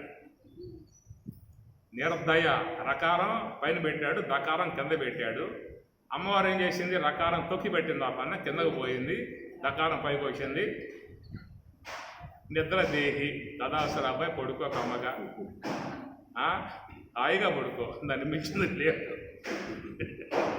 నిద్రా సమాధి స్థితి, నిద్రా సమాధి స్థితి నిజంగా వాడికి వరమే. అది కూడా వాడి కాయానికి, వాడు తినే తిండికి ఆ పడుకోవడమే మంచిది. హాయిగా ఉంటాడు, ప్రశాంతంగా ఉంటాడు. ఆ ప్రకారంగా మరి రావణాసురుడు వాడు తపస్సు వరం కోరాడు, వరాలు వేశాడు. ఇవన్నీ కూడా జ్ఞాన తపస్స అందామా, ఏమనాలి? అజ్ఞాన తపస్స, అజ్ఞాన తపస్స. అది గాలిన్ కుంభిని అగ్ని అంబుల ఆకాశ దంశవరాతములను పిపీలికలు మీద క్రవ్య రక్తంబులను సంశీర్ణంబులు చేసి పట్టితనగా శల్యావశిష్టుండవై వంశక్షన్న తృణావలీయుత మహావల్మీకమందు ఇంద్రియ భ్రంశమింతయులేక నీకు నిలువం ప్రాణంబులెట్లుండెనో. తపస్సేశాడు. దంశవరాతములు అనగా దంశములంటే ఎదుళ్ళు పొదలు అన్నమాట, ఎదుళ్ళ పొదలు. వాడు తపస్సులో కూర్చున్న తర్వాత ఎదుళ్ళన్నీ పెరిగిపోయే బాగా, ఆ గిడ్డంతా బాగా పెరిగిపోయింది అనమాట. వాటి మధ్యలో ఉన్నాడు. పిపీలికలు మీద, పిపీలికలు ఈ అడవి ఏగలు, అడవి కొన్ని జాతి సంబంధ పురుగులన్నీ కలిసి ఆ మేధ క్రవ్య రక్తంబులం, మేధ మేధస్సు, క్రవ్య మాంసము, రక్తము రక్తం, సంశీర్ణంబులు చేసి అబ్బాయి నువ్వు రక్తం తాగు, నేను మాంసం తింటాను, నువ్వు ఇంకోటి తినుకు కావాలంటే, అట్లా అన్నీ కూడా పంచుకొని తినేసాయట వాడి దేహంలో ఉన్న భాగాలన్నీ కూడా. శల్యావశిష్టుండవై, చివరికి ఏమైంది, వాడి దేహంలో ఎముకలు మాత్రమే ఉన్నాయి అని తినేసినావు. ఇంద్రియ భ్రంశమెంతయు లేక నీకు నిలువం ప్రాణంబులెట్లుండెనో అని బ్రహ్మ కూడా ఆశ్చర్యపోయాడు. ఏవిరా, ఆ దేహంలో అన్నీ అయిపోయాయి, మొత్తం తిని పారేశాయి, ఎముకలు మాత్రమే ఉన్నాయి, అయినా తపస్సులో ఉన్నావు నువ్వు, ఎట్లా ఉండగలిగావు నువ్వు, ఎట్లా ఉన్నాయి ప్రాణాలు అనే విధానంగా చేయగలిగాడు. మనం చేస్తామా? ఏం చేస్తా, ఓ దోమ వాలిందా అంటే చాలు, అది కొట్ల ఇంకా అట్లా వాలిందనమాట దోమ. ఈ పూట చాలు అని లెగుతారు. వాడు మా తిని పారేసిన లేకవాల రాక్షస తపస్సు. అట్లా ఆ రాక్షస తపస్సు జ్ఞాన తపస్సు అయితే ఇప్పుడు నీ మోక్షం వచ్చేస్తుంది. వాడిలాగా నువ్వు చెయ్యి జ్ఞాన తపస్సు. వాడు చేసింది కామ తపస్సు, కోరికలు, ఏవో వరాలు పొందాలి అన్న కోరికలు. అట్లా ఉంటాయి, కోరికలు ఉంటాయి. మరి మార్కండేయ మహర్షి ఆయన తపస్సు చేశాడు, పరమశివుడు ప్రత్యక్షమయ్యాడు కదా. ఏం కావాలో కోరుకొని ఇప్పుడు అన్నాడు, అపుత్రస్య గతిర్ నాస్తి ఆత్మావై పుత్రనామాసి. మా గృహములో మా అమ్మగా మా యొక్క ఇల్లాలు బాధపడతా ఉంది, పుత్రులు లేరు కనుక బాధపడతా ఉంది, పుత్రుడిని ప్రసాదించండి అని చెప్పని ఆయన వరం కోరుకున్నాడు. సరే నాయన, నీకు పుత్రుడిని ప్రసాదిస్తూ ఉన్నాను. దుర్మార్గుడు, దుష్టుడు, నీచుడు, లోకాలు బాధించేవాడు 100 ఏళ్ళు జీవిస్తాడు. సన్మార్గము, భక్తి, వినయ విధేయతలు, పెద్దల పట్ల గౌరవభావము ఇవన్నీ గలవాడు 5 ఏళ్ల కాలం పాటే ఉంటాడు. ఎవడు కావాలి? ఇదో పరీక్ష. కోరుకో. 100 ఏళ్ళు ఉంటాడు, వీడు 5 ఏళ్ళలో ఉంటాడు. ఎవరు కావాలి? ఎవరిని కోరుకోవాలి?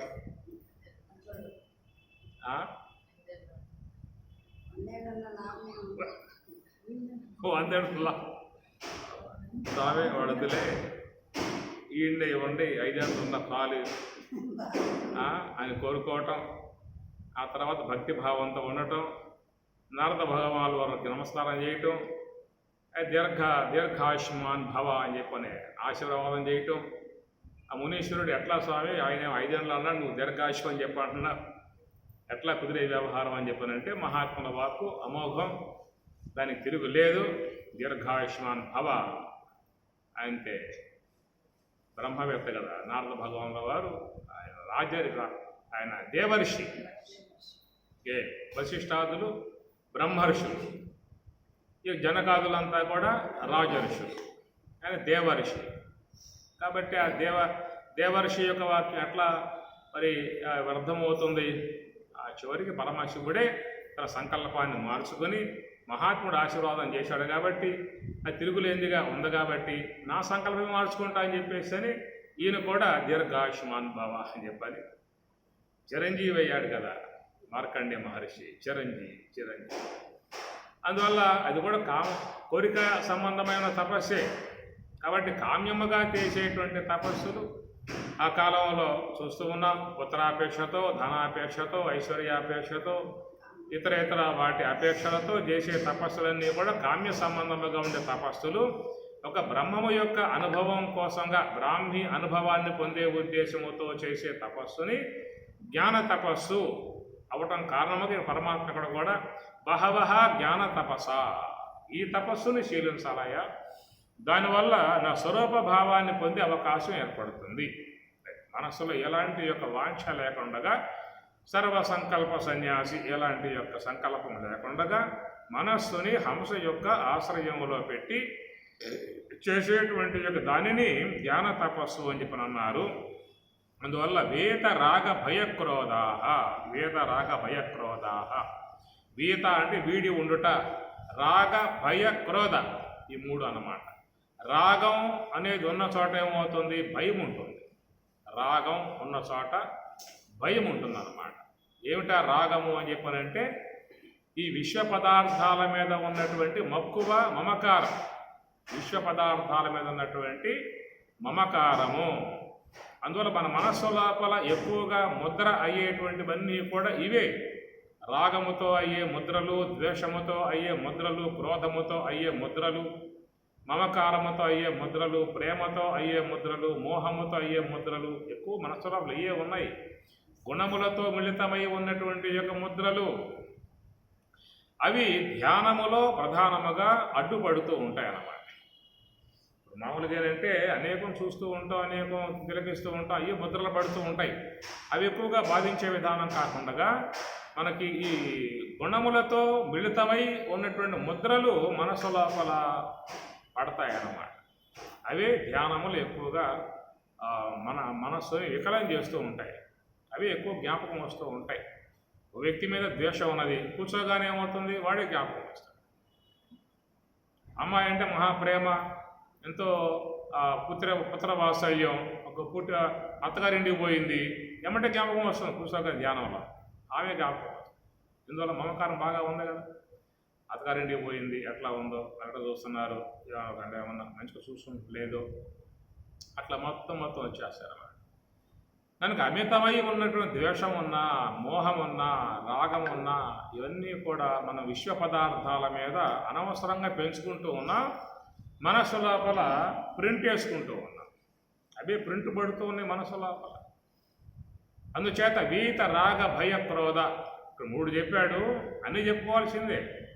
కామ క్రోధ లోభ మోహ మద మత్సర ఈర్ష ద్వేష దంభ అభిమాన గర్వ ఇవన్నీ మొత్తం చెప్పుకోవాలి. శ్లోకం పట్టదు కదా. అనుష్ఠుప్ ఛందస్సు 32, దాంట్లో అక్షరాలు ఉండాలి. ఏ శ్లోకం లెక్క పెట్టుకున్నా 32 అక్షరాలు. పై పాదం 16, కింద పాదం 16. ఎక్కువ ఉంటే తీసేయండి, తక్కువ ఉంటే పెట్టుకోండి, లెక్క పెట్టుకోండి. అనుష్ఠుప్ ఛంద అన్నారు కదా. కాబట్టి అక్కడ అనుష్ఠుప్ ఛందస్సు అనుగుణ్యముగా ఆయన అక్కడ పదాలు వాడాలి. వీత రాగ భయ క్రోధ కామ క్రోధ లోభ మోహం పెట్టే అవకాశాలు అక్కడ లేవు. మనం చెప్పుకోవాలి ఇక్కడ. వీత వీడి ఉన్నటువంటి విధానము, ముఖ్యంగా జ్ఞాన తపస్సు నివృత్తి మార్గం, బ్రహ్మము యొక్క అనుభవాన్ని పొందే ఉద్దేశం, హంస యొక్క ఆశ్రయంలో శ్వాస యొక్క ఆశ్రయంలో ఉండి చేసేటువంటి దానినే ధ్యానము అన్నారు. అంతే, ఇంకేం లేదక.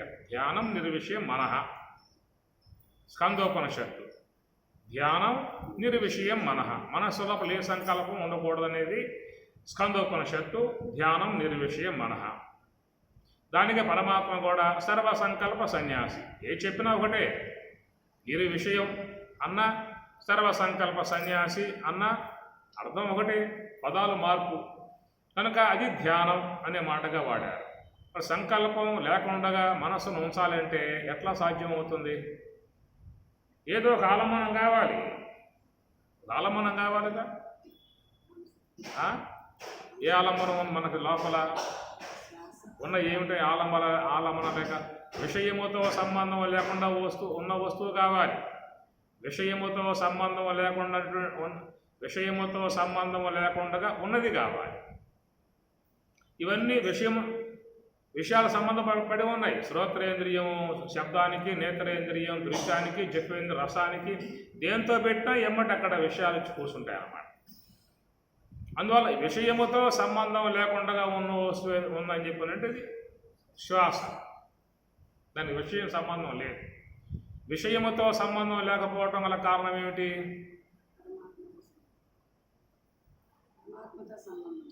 అదొక అంశం.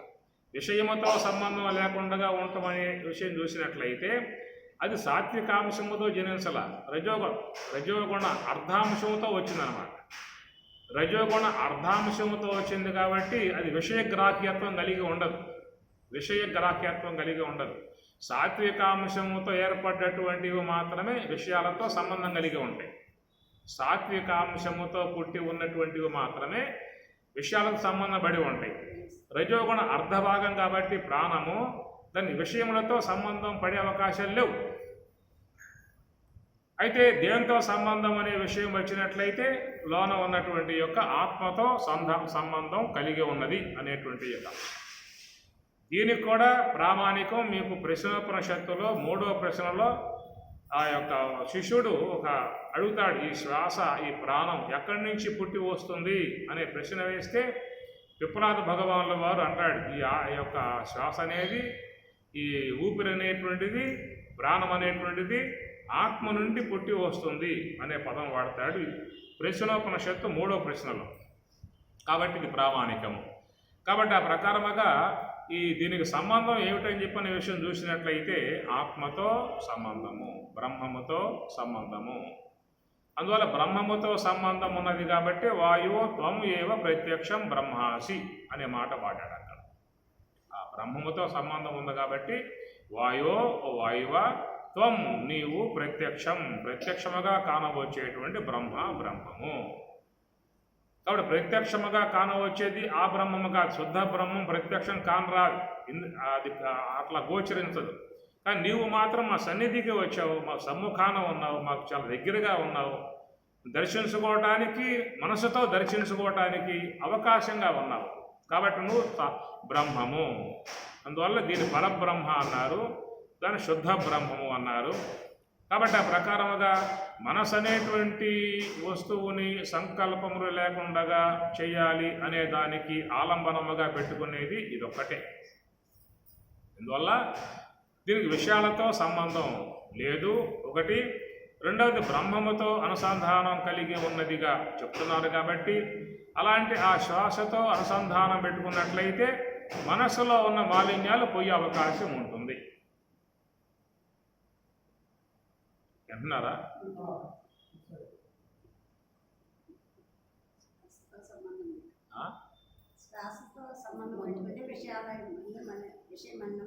వాళ్ళు చెప్పింది ఒకటే, ధ్యానం నిర్విషయం మనస్సులో ఏ యొక్క సంకల్పం లేకుండా చేసే ధ్యానం అన్నారు.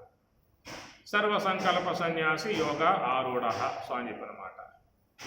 కనుక సర్వ సంకల్పములు లేకుండా మనస్సుని పెట్టాలని చెప్పన్నట్లయితే దేంతో ఆలంబనం చేస్తే అది ఉంటుందనేటువంటి విషయం ఇక్కడ. కనుక దేంతో ఆలంబనం చేసిన వాటికి అంతకుముందే ఇతర వాటితో సంబంధాలు ఉన్నాయి. ఇంద్రియాలు ఇతర వాటి సంబంధాలు ఉన్నాయి కాబట్టి వాటితో పెట్టామంటే అది వాటిని చేరుస్తుంది.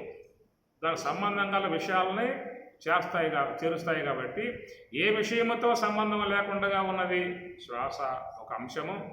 అది సంబంధం అనేది ఉంటే పరమాత్మతో సంబంధం ఉన్నది అనే అంశము కాబట్టి పరమాత్మను చేరుకునే ఉద్దేశం చేసేవాడికి ఉన్నది కాబట్టి ఆ పరమాత్మను చేర్చేదిగా దీని యందు అంశము కాబట్టి దాంతో సంబంధం పడ్డట్లయితే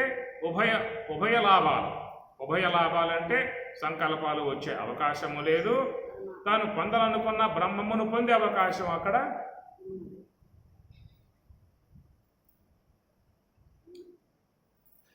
అందువల్ల ముక్కులో ఉన్న గాలి ముక్తికి త్రోవరా అని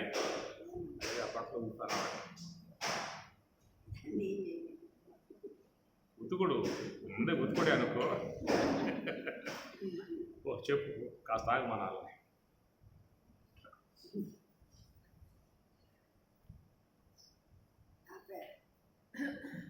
చెప్తే వింటారులే, లేదు ఏమి. కాబట్టి ఇక్కడ జ్ఞాన తపస అన్నటువంటి మాటకు అర్థంగా జ్ఞాన తపస అది దానికి ముందు ఏమన్నా అంటే వీతరాగ భయక్రోధ ఆయన విశేషణాలకు చేర్చాడు. వీతరాగ భయక్రోధ అవి ముఖ్యంగా వీడి ఉండాలని చెప్పి అన్నాడు.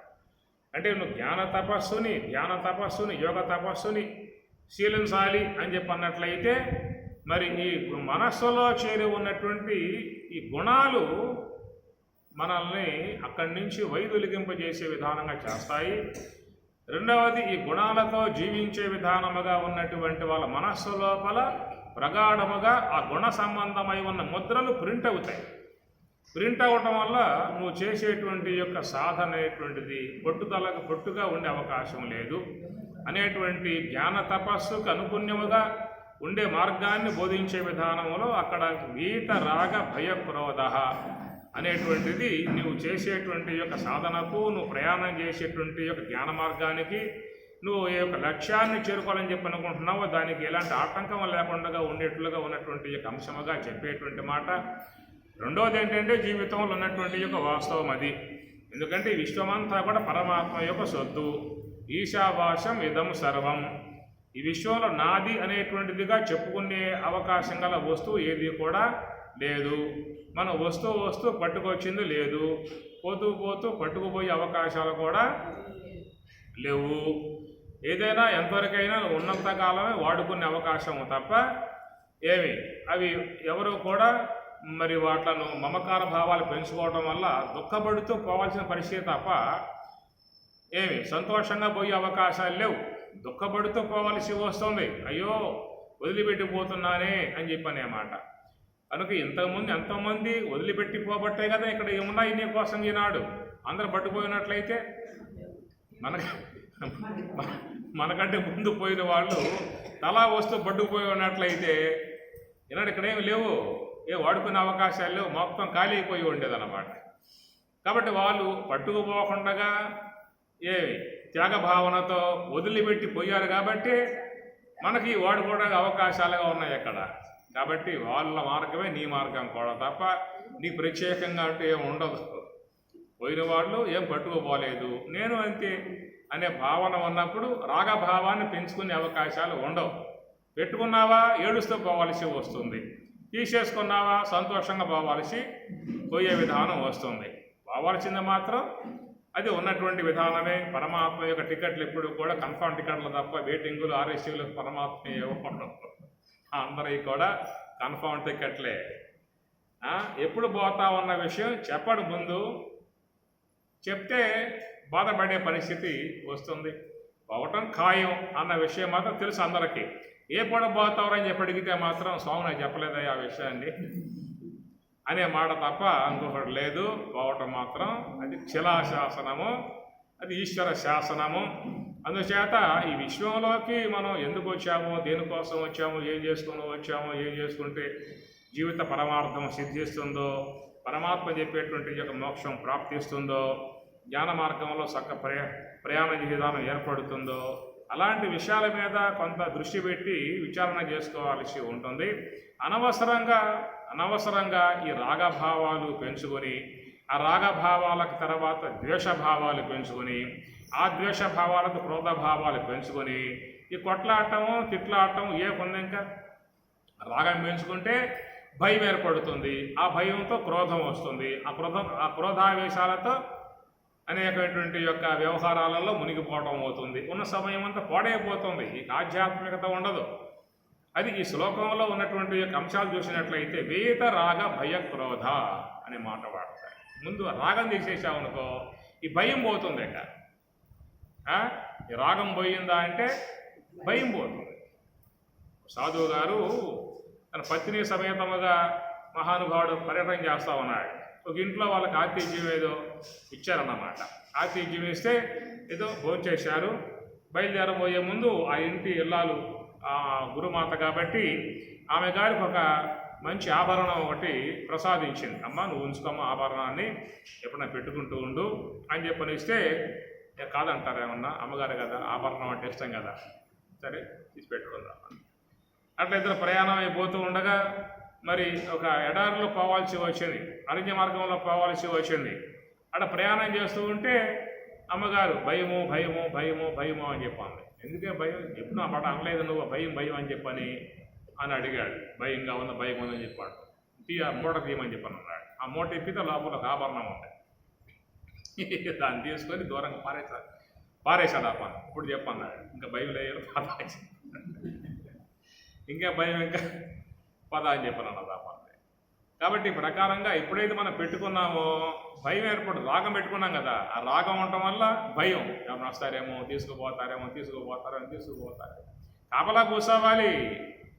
మనిషి అవసరం మేరకు కనుక కాకుండా అధికముగా పెంపొందింప చేసుకున్నాము అని చెప్పాలంటే ఎప్పుడు భయాలే. ఇన్కమ్ ట్యాక్స్ వాళ్ళు వస్తారు, సేల్ ట్యాక్స్ వాళ్ళు వస్తారు, ఇంకెవరు వస్తారో వాళ్ళు వస్తారు, వీళ్ళు వస్తారు. కాపలా కూర్చోవాలి. ధ్యానం పోయే, జపం పోయే, మొత్తం పోయే కాపలా కూర్చోవడం అయిపోతుంది వాటికి. కాబట్టి పూర్వకాలంలో మహాత్ములందరూ కూడా పరిమితంగా ఉండే వాళ్ళకి సంపదలు ఎక్కువ ఉండేవి కాదు, పరిమితంగా ఉండేవి. కాబట్టి వాళ్ళు ఎంతో బాగా ధ్యానం చేశారు, తపస్సు చేశారు, ఆనందంగా సంతోషంగా ఉండగలిగారు. పరిమితముగా ఉన్నప్పుడే ఇబ్బంది లేదు. అపరిమితముగా పెంచేసుకుంటూ పోయావంటే కాపలాదారుడిపై కూర్చోవాలి తప్ప ధ్యానం చేసే అవకాశం ఉండదు. కాబట్టి వీత రాగ భయ క్రోధ. కాబట్టి రాగం ఉన్న చోట భయం ఉంటుంది, భయం ఉన్న చోట క్రోధం ఉంటుంది. దీనివల్ల జ్ఞాన తపస్సు ఏం చేస్తావు నువ్వు? బహవః జ్ఞాన తపస పూతా మద్భావం ఆగతాః. కాబట్టి ప్రకారముగా జ్ఞాన తపస్సు అని చెప్పనంటే మరి ఆ యొక్క స్వరూప అనుభవమును పొందింపజేసే విధానముగా ఉన్నటువంటి యొక్క భాగాన్ని జ్ఞాన తపస్సు అని చెప్పనే మాటగా చెప్పుకొస్తారు.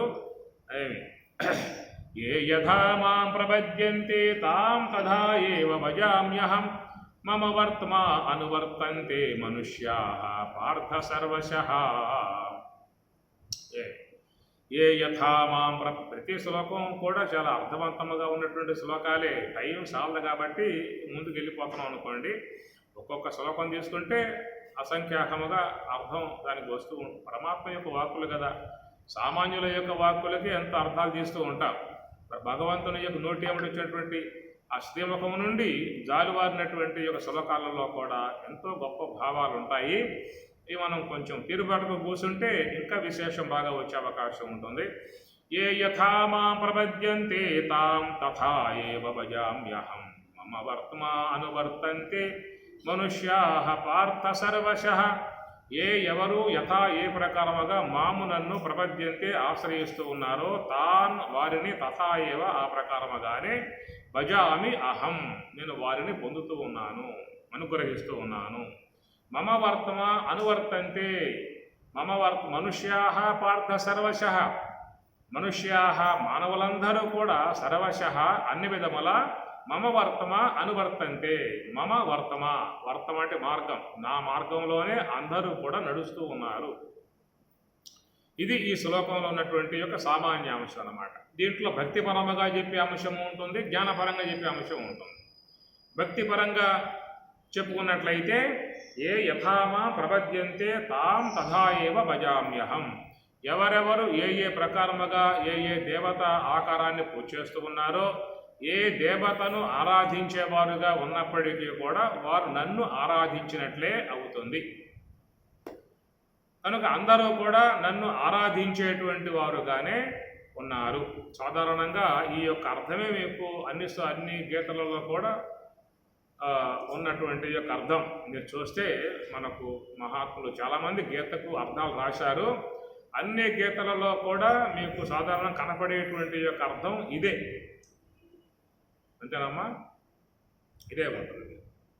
ఎవరెవరు ఏ దేవతను ఆరాధన చేస్తూ ఉన్నప్పటికీ కూడా అవన్నీ కూడా నన్ను ఆరాధించినట్లే అనేటువంటి విధానము అనేటువంటి మాట ఇక్కడ వినపడుతూ ఉంటుంది. సరే, ఇది ఆరాధనా సంబంధమై ఉన్నటువంటి యొక్క అంశము, భక్తిపరమై ఉన్నటువంటి అంశము. రెండవది, పరమాత్మ దశమోధ్యాయములో అన్ని రూపాలు నేనే కలిగి ఉన్నా అన్నాడు కాబట్టి ఆదిత్యానాం అహం విష్ణు రుద్రానాం శంకరశ్చాస్మి అన్నారు కదా. మునీనామప్యహం వ్యాసః రామః, ఇట్లా అన్నీ కూడా మీకు విభూతి యోగములో అన్ని ఆకారాలలో నేనే ఉన్నా అని చెప్పి అన్నాడు. కాబట్టి ఆ ప్రకారముగా ఆ యొక్క భగవంతుడే అనేక రూపాలుగా అనేక దేవతాకారాలుగా ఆయన కలిగి ఉన్నాడు. కాబట్టి ఏ యొక్క దేవతను ఆరాధించినప్పటికీ కూడా అది భగవంతుణ్ణి ఆరాధించిన అంశముగానే వస్తుంది అనేటువంటిదిగా భక్తిపరముగా భక్తి కోణములో చెప్పుకునేటువంటి యొక్క అంశం ఇది. ఇక జ్ఞానపరంగా చూసినట్లయితే ఎవరు యథా మాం ప్రపద్యంతే మాం నన్ను ప్రపద్యంతే ఆశ్రయిస్తూ ఉన్నారో తాన్ వారిని తథా ఏవ ఆ ప్రకారముగానే అహం భజామి వారిని నేను చేరుతూ ఉన్నాను, వాళ్ళని నేను నన్ను వాళ్ళు పొందుతూ ఉన్నారు అనేటువంటి యొక్క భావన. ఇక్కడ చూసినట్టయితే మాం అని చెప్పన్నప్పుడు అక్కడ భగవంతుని యొక్క సాకారాంశము ఒకటి వస్తుంది, నిరాకార అంశము వస్తుంది. అక్కడ నేను అన్నప్పుడు ఏమొస్తుంది అర్థం? ఇక్కడ నేను అన్నప్పుడు ఒక ఆకారం, ఫలానా పేరు, నామము, గోత్రము, వర్ణము ఇవన్నీ ఇక్కడ గోచరిస్తూ ఉంటాయి. అసలు నేను అన్నప్పుడు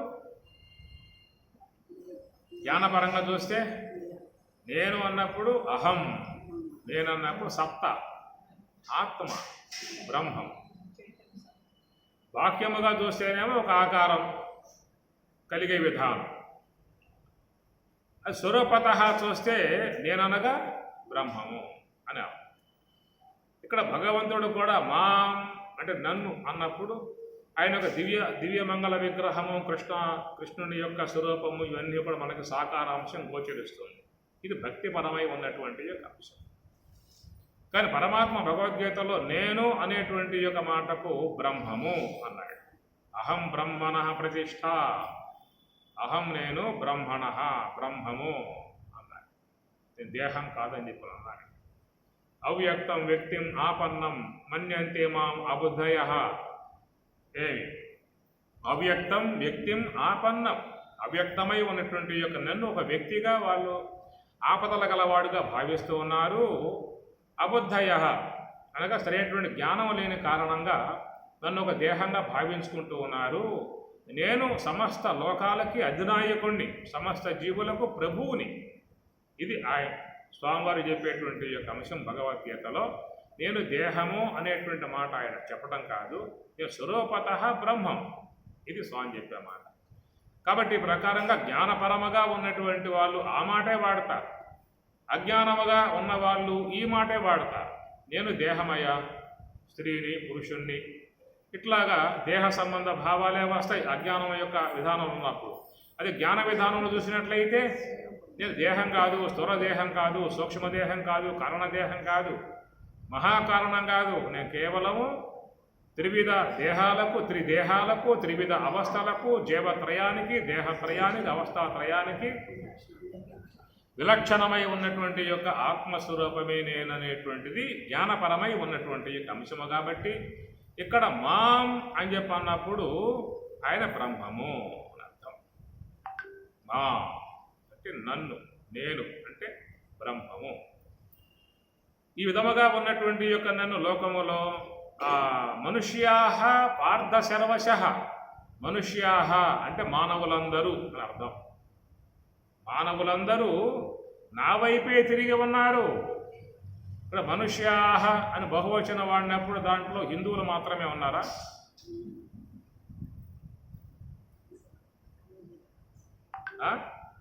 మనుష్యాహ అన్నప్పుడు ఈ విశ్వములో ఉన్నటువంటి అందరూ భారతదేశంలో ఉన్నటువంటి మానవుల వరకేనా?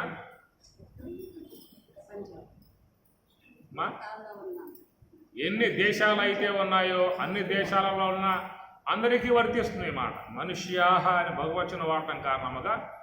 లేదు హైందవాహ అంటే హిందువులు అనేటువంటి వాళ్ళు మాత్రమే అని చెప్పన్నట్లయితే అప్పుడు ఇంతవరకే అనేటువంటి పరిమిత భావం వచ్చే అవకాశం ఉంటుంది. ఈ సర్వనామ పదం మనుష్యాహ అంటే సర్వమానవులు అనేటువంటిది. ఈ సర్వమానవులు అనబడేటువంటి వాళ్ళల్లో క్రైస్తవులు ఉన్నారు, ఇస్లామిక్ వాళ్ళు ఉన్నారు, బౌద్ధులు ఉన్నారు, జైనులు ఉన్నారు, శాక్తేయులు ఉన్నారు, నాస్తికులు ఉన్నారు, ఆస్తికులు ఉన్నారు. ఉన్నారా లేరా? మరి వీళ్ళంతా కృష్ణ పరమాత్మ ఆరాధన చేస్తూ ఉన్నట్లే కదా. కృష్ణ పరమాత్మని పూజ చేస్తూ ఉన్నారా?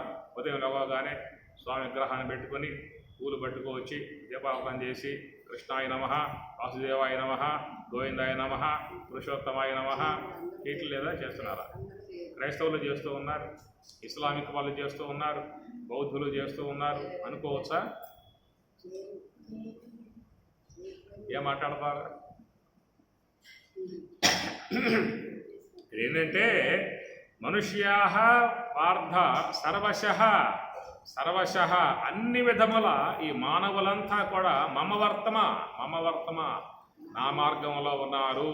అంటే అర్థం ఏంటంటే మాం నేననగా బ్రహ్మము, బ్రహ్మం అనగా ఆనంద స్వరూపం. బ్రహ్మం అంటే ఏమిటి? ఆనందో బ్రహ్మేతి విజానాత్ ఆనందాత్యేవ ఖలు ఇమాని భూతాని జాయంతి ఆనందేన జాతాని జీవంతి ఆనందం ప్రయంతి అభిసంవిశంతి తద్బ్రహ్మ. ఏమన్నారు? ఆనందం బ్రహ్మేతి విజానాత్ ఆనందాత్యేవ ఖలు ఇమాని భూతాని జాయంతి ఆనందం బ్రహ్మ అని చెప్పింది శాస్త్రం. బ్రహ్మము అని చెప్పనంటే దానికి స్వరూపత ఆనందత్వపు లక్షణాన్నే చెప్పిందన్నమాట. ఇంకేం చెప్పాల. ఎర్రగా ఉంటుందా, తెల్లగా ఉంటుందా, పొలుగ్గా ఉంటుందా, లావుగా, సన్నగా, పొడుగ్గా ఏం చెప్పాల. బ్రహ్మం అనేటువంటి స్వరూపానికి ఆనందమే. ఆనందమయోభ్యాస, ఆనందమయ. కాబట్టి ఈ విధముగా బ్రహ్మము అనేటువంటి యొక్క స్వరూపము నీకు ఆనందమే. ఒకవేళ మేము బ్రహ్మము యొక్క అనుభవాన్ని పొందాము అంటే ఆనందాన్ని పొందినట్లు. నేను బ్రహ్మైక్యం చెందాను అంటే ఆనందంలో లీనమయ్యామని చెప్పేసి అని, బ్రహ్మములో చేరిపోయాను అంటే ఆనందంలో చేరిపోయామని చెప్పేసి అని. కాబట్టి ఆనందము అనేటువంటి యొక్క స్వరూపమే బ్రహ్మము యొక్క దాని యొక్క సత్తాత్మమై ఉన్నటువంటి విధానము. కాబట్టి ప్రకారముగా చూసినట్లయితే ఆనందం వైపుకి లోకములో తిరగని వాడేవాడు.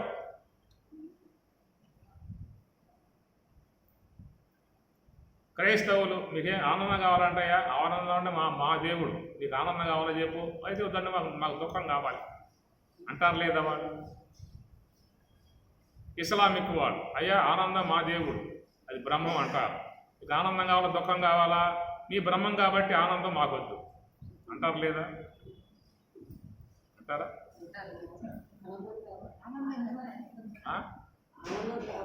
అది మన బ్రహ్మం కదా. వాళ్ళు ఎట్లా బాగా కావాలని చెప్పి అంటారు.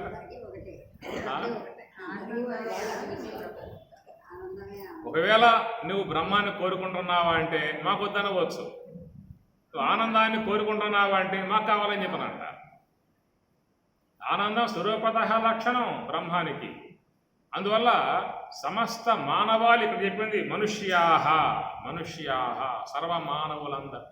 అసలు మనుష్యాహ అనే పదం కంటే కూడా సర్వజీవాహ అనే పదం ముఖ్యంగా వాడాలి. ఏ ప్రాణి అయినా కానీ ఆనందం వైపుకే ప్రయాణం చేస్తూ ఉన్నాయి. ఏ ప్రాణి కూడా దుఃఖాన్ని కోరదు, దుఃఖాపేక్ష ఏ ప్రాణికి లేదు. అయితే ఇక్కడ మానవ సముదాయం యొక్క అంశముగా తీసుకోవడం కారణముగా మానవాహ సర్వశః అన్నాడు. సర్వశః అని చెప్పానంటే అన్ని విధముల. నువ్వు డబ్బు సంపాదించినా దేనికోసం రా? ఆనందం కోసం. ఏం ఉద్యోగం చేస్తున్నా దేనికోసంగా? ఆనందం కోసం. ఇట్లాగా ప్రతి వస్తువు కూడా చూసినట్లయితే ఆనందాన్ని అపేక్షించే మనం కోరుకోవటం జరుగుతూ ఉన్నది. ఇల్లు ఎందుకు కట్టుకుంటున్నావు? ఆనందంగా ఉండటానికి. కారు ఎందుకు కొంటున్నావు? ఆనందంగా ఉండటానికి. డబ్బు ఎందుకు సంపాదిస్తున్నావు? ఆనందంగా ఉండటానికి. దుఃఖం కోసంగానా డబ్బు సంపాదించేది? దుఃఖం కోసంగా ఏదైనా ఒక్కటి చేసేది ఉన్నదా కార్యం? నేను దుఃఖం కోసం ఈ కార్యం చేస్తూ ఉన్నాను అనేవాడు ఎవడు? ఒక అంశం చూపించండి. అన్ని విధముల అదే ఇక్కడ సర్వశః.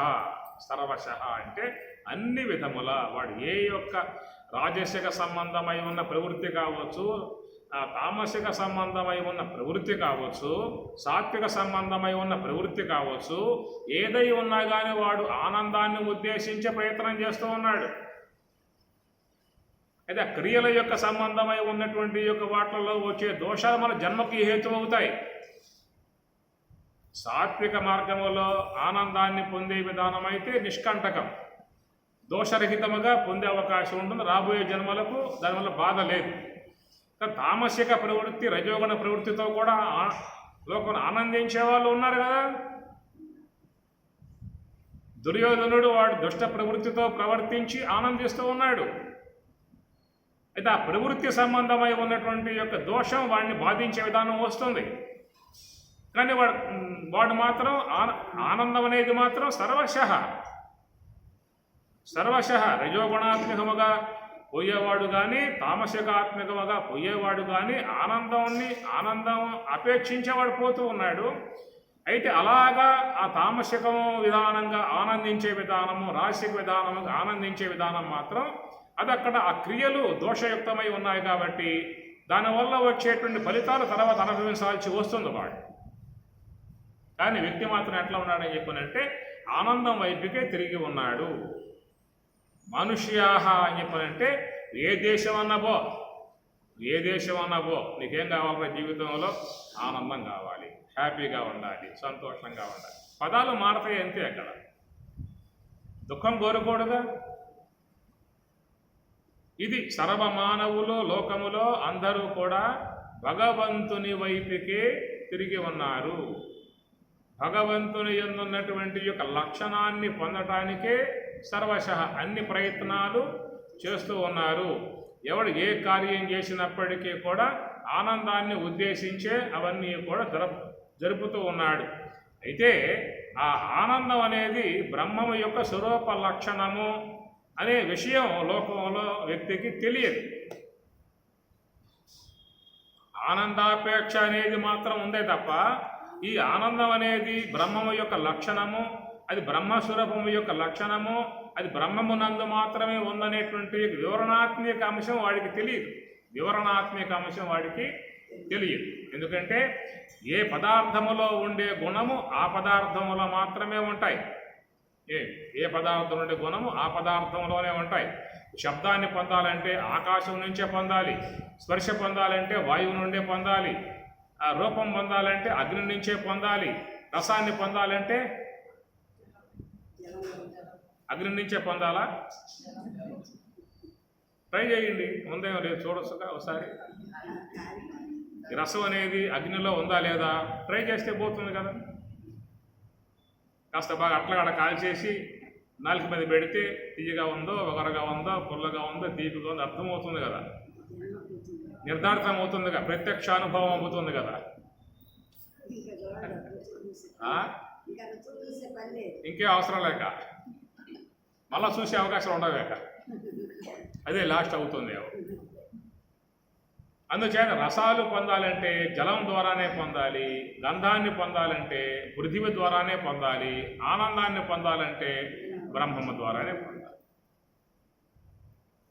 అందువల్ల శబ్దం అనేది ఆకాశంలో ఉన్నది, స్పర్శ అనేది వాయువులో ఉన్నది, రూపం అనేది అగ్నిలో ఉన్నది, రసం అనేది జలంలో ఉన్నది, గంధం అనేది పృథివీలో ఉన్నది, ఆనందం అనేది బ్రహ్మము. అది పారమార్థిక వస్తువు. ఈ వ్యావహారిక వస్తువులు అవి పారమార్థిక వస్తువులు. వ్యావహారిక వస్తువులలో ఉన్నటువంటి దాన్నేమో గుణాలు అన్నారు. శబ్దం లక్షణం కాదు, శబ్దం గుణం, స్పర్శ గుణం, రూపం గుణం, రసం గుణం, గంధం గుణం, ఇవన్నీ గుణాలు అన్నమాట. బ్రహ్మములో ఉన్నది అది గుణం కాదు, లక్షణం. బ్రహ్మము యొక్క లక్షణం కనుక బ్రహ్మములో ఉన్నటువంటిది ఏమో ఆనందత్వపు లక్షణం. అంటే ఆనందం అనేటువంటిది, ఆ బ్రహ్మం అనేది మా నేను. నువ్వేనా, మేం కాదా? మా నన్ను నేను, మరి నువ్వు బ్రహ్మం ఆనందమై, మరి మేము త్వం నీవు, నత్వేవాహం యాతనాసం నత్వం నేమే జనాధిపాహ నచైవ న భవిష్యామః సర్వే వయం అతః పరం త్వం నీవు, అహం నేను, ఇవే జనాధిపాహ అందరం బ్రహ్మమే అన్నాడు కదా స్వామివారు. నీవు నేను రెండు ఒకటే కాబట్టి నువ్వు కూడా ఆనందమే, నేను కూడా ఆనందమే. వాస్తవికంగా చూసినట్లయితే నువ్వు ఆ యొక్క బ్రహ్మము అయి ఉన్నావు కాబట్టి ఆ బ్రహ్మముకు నీలో నిత్యత్వపు లక్షణముగా ఆనందం ఉన్నది కాబట్టి అట్టి ఆనందాన్నే నిరంతరంగా ప్రతి ప్రాణి అపేక్షించేదిగా ఉన్నది. నీ స్వరూప లక్షణం. ఆ స్వరూప లక్షణం ఏమైంది ఇక్కడ? ఆవరణాదులు. హిరణ్మయేన పాత్రేణ సత్య అపిహితం ముఖం. అపిహితం ముయ్యబడ్డాయన్నమాట ఆవరణాల చేత. ఇంద్రియాలు ఇవన్నీ కూడా ఆవరణాల చేత ముయ్యబడింది కాబట్టి ఆ ప్రకారంగా వాడు ఆనందం కోసంగా అరువులు సాశాడు. దాంట్లో ఉందా, దీంట్లో ఉందా, దీంట్లో ఉందా, దాంట్లో ఉంది. తెలుసుకున్నవాడైతే ఎక్కడికి తెలుసుకున్నవాడు లోనకు పోతున్నాడు, తనలోనే లయిస్తూ ఉన్నాడు, తనలోనే రమిస్తూ ఉన్నాడు, తనలోనే ఆనందిస్తూ ఉన్నాడు. యస్తవాత్ ప్రతిరేవ స్యాత్ ఆత్మతృప్తశ్చ మానవః ఆత్మన్యేవచ సంతుష్టః తస్య కార్యం న విద్యతే చెప్పాడు 3వ అధ్యాయం శ్లోకం వస్తుంది. కాబట్టి ప్రకారంగా సర్వమానవులలో కూడా ఆనందాపేక్ష ఎందుకు కలిగి ఉన్నది? అభిరుచులు మార్పు ఉంటాయి. మళ్ళా వాళ్ళకి తీపంటే ఇష్టం, వాడు వగరంటే ఇష్టం, ఒకళ్ళకి పులుపు అంటే ఇష్టం, కొంతమందికి చింతపండు రాసుకొని పుల్లకి చెబుతూ ఉంటారు.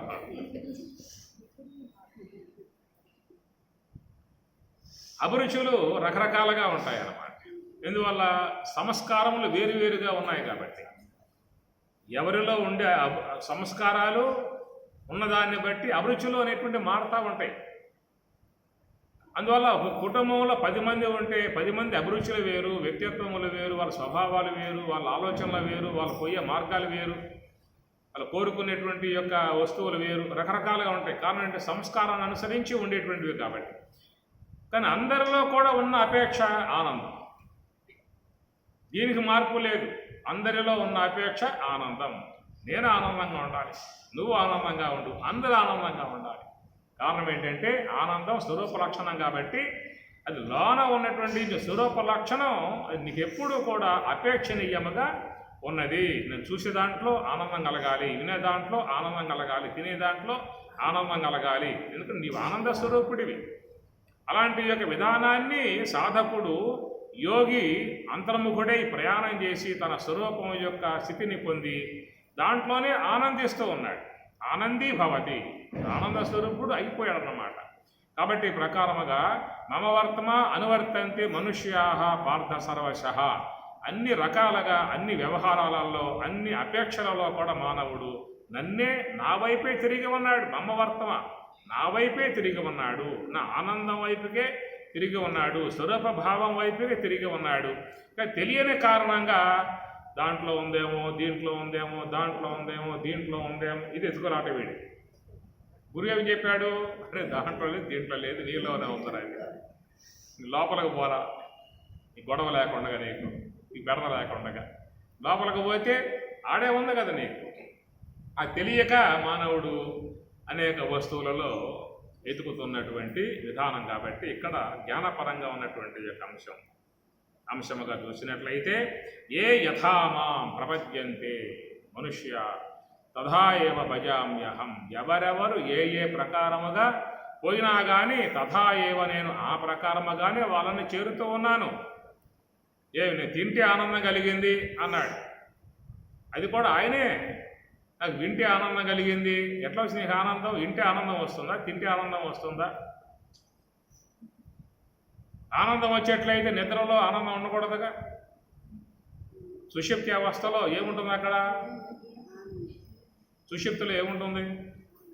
ఏకీభూత ప్రజ్ఞాన ఘన ఆనందమయ ఆనందభుక్కు అన్నాడు. సుషుప్తి అంటే unconscious, conscious, sub conscious, unconscious. అక్కడ జ్ఞానేంద్రియములు, కర్మేంద్రియములు, అంతరేంద్రియాలు మొత్తం విశ్రమించాయి. విశ్రమించిన దానిని సుషుప్తి అవస్థ అని చెప్పిన అన్నారు. కొన్ని మాత్రమే పడుకొని కొన్ని మాత్రం మేలుకొని ఉంటే స్వప్నావస్థ అన్నారు. అన్నీ మేలు కూర్చుంటే జాగ్రత్త అవస్థ అని చెప్పిన అన్నారు. కాబట్టి స్వప్నావస్థ అంటే జ్ఞానేంద్రియాలు, కర్మేంద్రియాలు ఏమో పడుకున్నాయి, అంతరేంద్రియాలు అట్లా కూర్చున్నాయి, దాని స్వప్నావస్థ అన్నారు.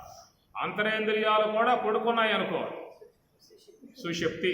అక్కడ ఏమి లేవు, ఒక జ్ఞానేంద్రియాలు లేవు, కర్మేంద్రియాలు లేవు, అంతరేంద్రియాలు లేవు, ఏమీ లేవు. ఎట్లా ఉంది అక్కడ అంటే చాలా ఆనందంగా ఉంది, చాలా హాయిగా ఉంది, ఆనందంగా ఉంది, అంత అద్భుతంగా. ఎప్పుడు నా జీవితం ఇంత విధానంగా పొందింది లేదంటారు. అంత ఆనందాన్ని పొందే అని చెప్పినాడు. మరి నీకు తింటే రావాలి, వింటే రావాలి, కంటే రావాలి, ఏం రావాలి కదా. అక్కడ ఏమన్నా తింటే వచ్చిందా, కంటే వచ్చిందా, చూస్తే వచ్చిందా? అక్కడ ఏమి లేవు కదా. అవన్నీ లేకపోతేనే మిక్కుట ఆనందము, ఇవన్నీ ఉంటే తక్కువ ఆనందం. అందువల్ల జ్ఞాని సంపూర్ణ ఆనందం, సుషుప్తి అవస్థ దాంట్లో అది పరిపూర్ణ ఆనందం, ఇది పూర్ణ ఆనందం, అది పరిపూర్ణ ఆనందం. ఈ విషయాలన్నీ కూడా వచ్చే ఆనందాలన్నీ స్వల్ప స్వల్ప స్వల్ప ఆనందాలు ఇవన్నీ కూడా. కాబట్టి ఏదైనా ఎవరైనా అందరూ కూడా నన్ను కోరే వాళ్ళ జీవితాలు జీవిస్తూ ఉన్నారు. నేను గనక వాళ్ళకి పొందే విధానం లేకపోయిందా అంటే వాడు అసూలు బాసి వెళ్ళిపోయే ప్రయత్నం చేస్తాడు. ఎవరికైతే జీవితంలో ఏ కోశాన కూడా సుఖపడే అవకాశము, ఆనందపడే విధానం కనపడకపోయిందా అంటే ఇక ఆ పూటతో వాడు జీవితాన్ని ముగించుకొని మృత్యు గుహలోకి వెళ్ళిపోవడం ప్రయత్నం చేస్తాడు. ఎటు చూసినా దుఃఖమే, ఎటు చూసినా బాధలే, నా జీవితంలో సుఖపడే యోగం నాకు లేదనే విధానముగా వాడికి నిర్ధారణ అయింది అంటే ఇక ఆ పూటతో వాడు ఏం చేస్తాడు చెప్పండి? ఎందుకురా ఉండి లాభం? ఇంకా జీవితం ఏమో అంత సరస్వతంగా లేదు, సుఖపడే యోగం లేదు, ఆనందపడే యోగం లేదు, నా సంతోషం లేదు. ఎందుకుండాలి లోకంలో? ఇంకా అంటే అర్థం ఏంటి? నా పరమాత్మతో ఉండే అవకాశం లేదు, పరమాత్మతో రమించే అవకాశం లేదు, పరమాత్మలో చేరే అవకాశం నాకు లేదు. నాకు ఎందుకు జీవితం? ఇంకా ఇది వెళ్ళిపోవటం. చాలామంది వెళ్ళిపోవటం వల్ల కుటుంబం తిరుమల కొండకు వచ్చింది, కుటుంబం సహితంగా వచ్చింది, చక్కగా భోజనం చేశారు. రాత్రికి వాళ్ళందరూ కూడా స్వామికి నమస్కారం చేసుకొని వెళ్ళిపోయారు. తర్వాత విచారిస్తే మరి ముగ్గురు కుమార్తె, వాళ్ళు బాగా చదువుకున్నారు. ఈయన ఎంతో గొప్ప ఐశ్వర్యాలు ఉన్నాయి, కానీ అప్పుల పాలైపోయాడు, అన్ని అప్పుల పాలైపోయాడు. మరి వాళ్ళు వివాహాలు చేద్దామని చదువుకున్నారు. వాళ్ళు నాకు మంచి వాళ్ళు కావాలని చెప్పి వాళ్ళు కోరుకుంటూ ఉన్నారు. చేద్దామంటే ఎంతెంత డబ్బు పెట్టాల్సిన పరిస్థితి అక్కడ ఉన్నది. కనుక తెచ్చే అవకాశాలు లేవు, చేసే అవకాశాలు లేవు, ఏ కోశాన ఈ సమస్య నుంచి బయటపడే అవకాశాలు లేవు. కాబట్టి జీవితంలో ఏ ఒక్క వైపు చూసినా కానీ మనకి ఇక సుఖమయంగా జీవితం సాగే అవకాశాలు లేవు అనేటువంటి యొక్క భావనతో అందరూ కూడా సమిష్టిగా వెళ్ళిపోయిన ఉదంతం ఒకప్పుడు నేను చూసా పేపర్లో. మీరు చూశారు లేదా నాకు తెలియదు. కుటుంబం వెళ్ళిపోయింది. ఎందువల్లంటే ఏ కోశాన సుఖపడే యోగం లేదు కాబట్టి ఇంకా ఉండి లాభం ఏమిటి? కనుక ఇట్లా చూసినట్లయితే సుఖం ఆత్మస్వరూపము, శాంతం ఆత్మస్వరూపము, ఆనందం ఆత్మస్వరూపము, సుఖస్వరూపము, శాంతాకారం, పరమాత్మ శాంతాకారం, ఆనందాకారం. కాబట్టి మమ వర్తమ అనువర్తంతే మనుష్యా పార్థ సర్వశ అన్నారు. కాబట్టి అలాంటి యొక్క జీవితంలో ఆనందాన్ని అపేక్షించి ఉన్నటువంటి యొక్క మానవులు శాశ్వత ఆనందాన్ని పొందాలని చెప్పి అన్నట్లయితే వీత రాగ భయక్రోధ మన్మయా మాం ఉపాశ్రితా బహవః జ్ఞానతపసా పూత మద్భావం ఆగతా. అలాంటి యొక్క ఆనందాన్ని పరిపూర్తిగా పొందాలన్న అపేక్ష ఉన్నటువంటి వారు ఏమి మన్మయా మాం ఉపాశ్రితా, మాం నన్ను ఉపాశ్రితా ఆశ్రయించి బహవః అనేక మంది జ్ఞానతపస్సు చేత పూత పవిత్రులై, పూత అంటే పవిత్రులై మద్భావం ఆగతా నా ఉనికిని వారు పొందారు అన్నదానికి ప్రతి ఒక్కరూ కూడా తన మనస్సుని నివృత్తి మార్గములో హంస యొక్క ఆశ్రయములో ఏర్పాటు చేసుకుని తనలో ఉన్నటువంటి యొక్క ఆత్మస్వరూప అనుభవాన్ని పొందినట్లయితే అది జీవితానికి పరమార్థము, అదే మోక్షము, అదే కైవల్య సిద్ధి. ఓం సహనావతు సహనౌ భునక్తు సహ వీర్యం కరవావహై తేజస్వినావధీతమస్తు మా విద్విషావహై. ఓం శాంతి శాంతి శాంతి. హరి ఓం తత్సతు. శ్రీ గురుభ్యో నమః. హరి ఓం.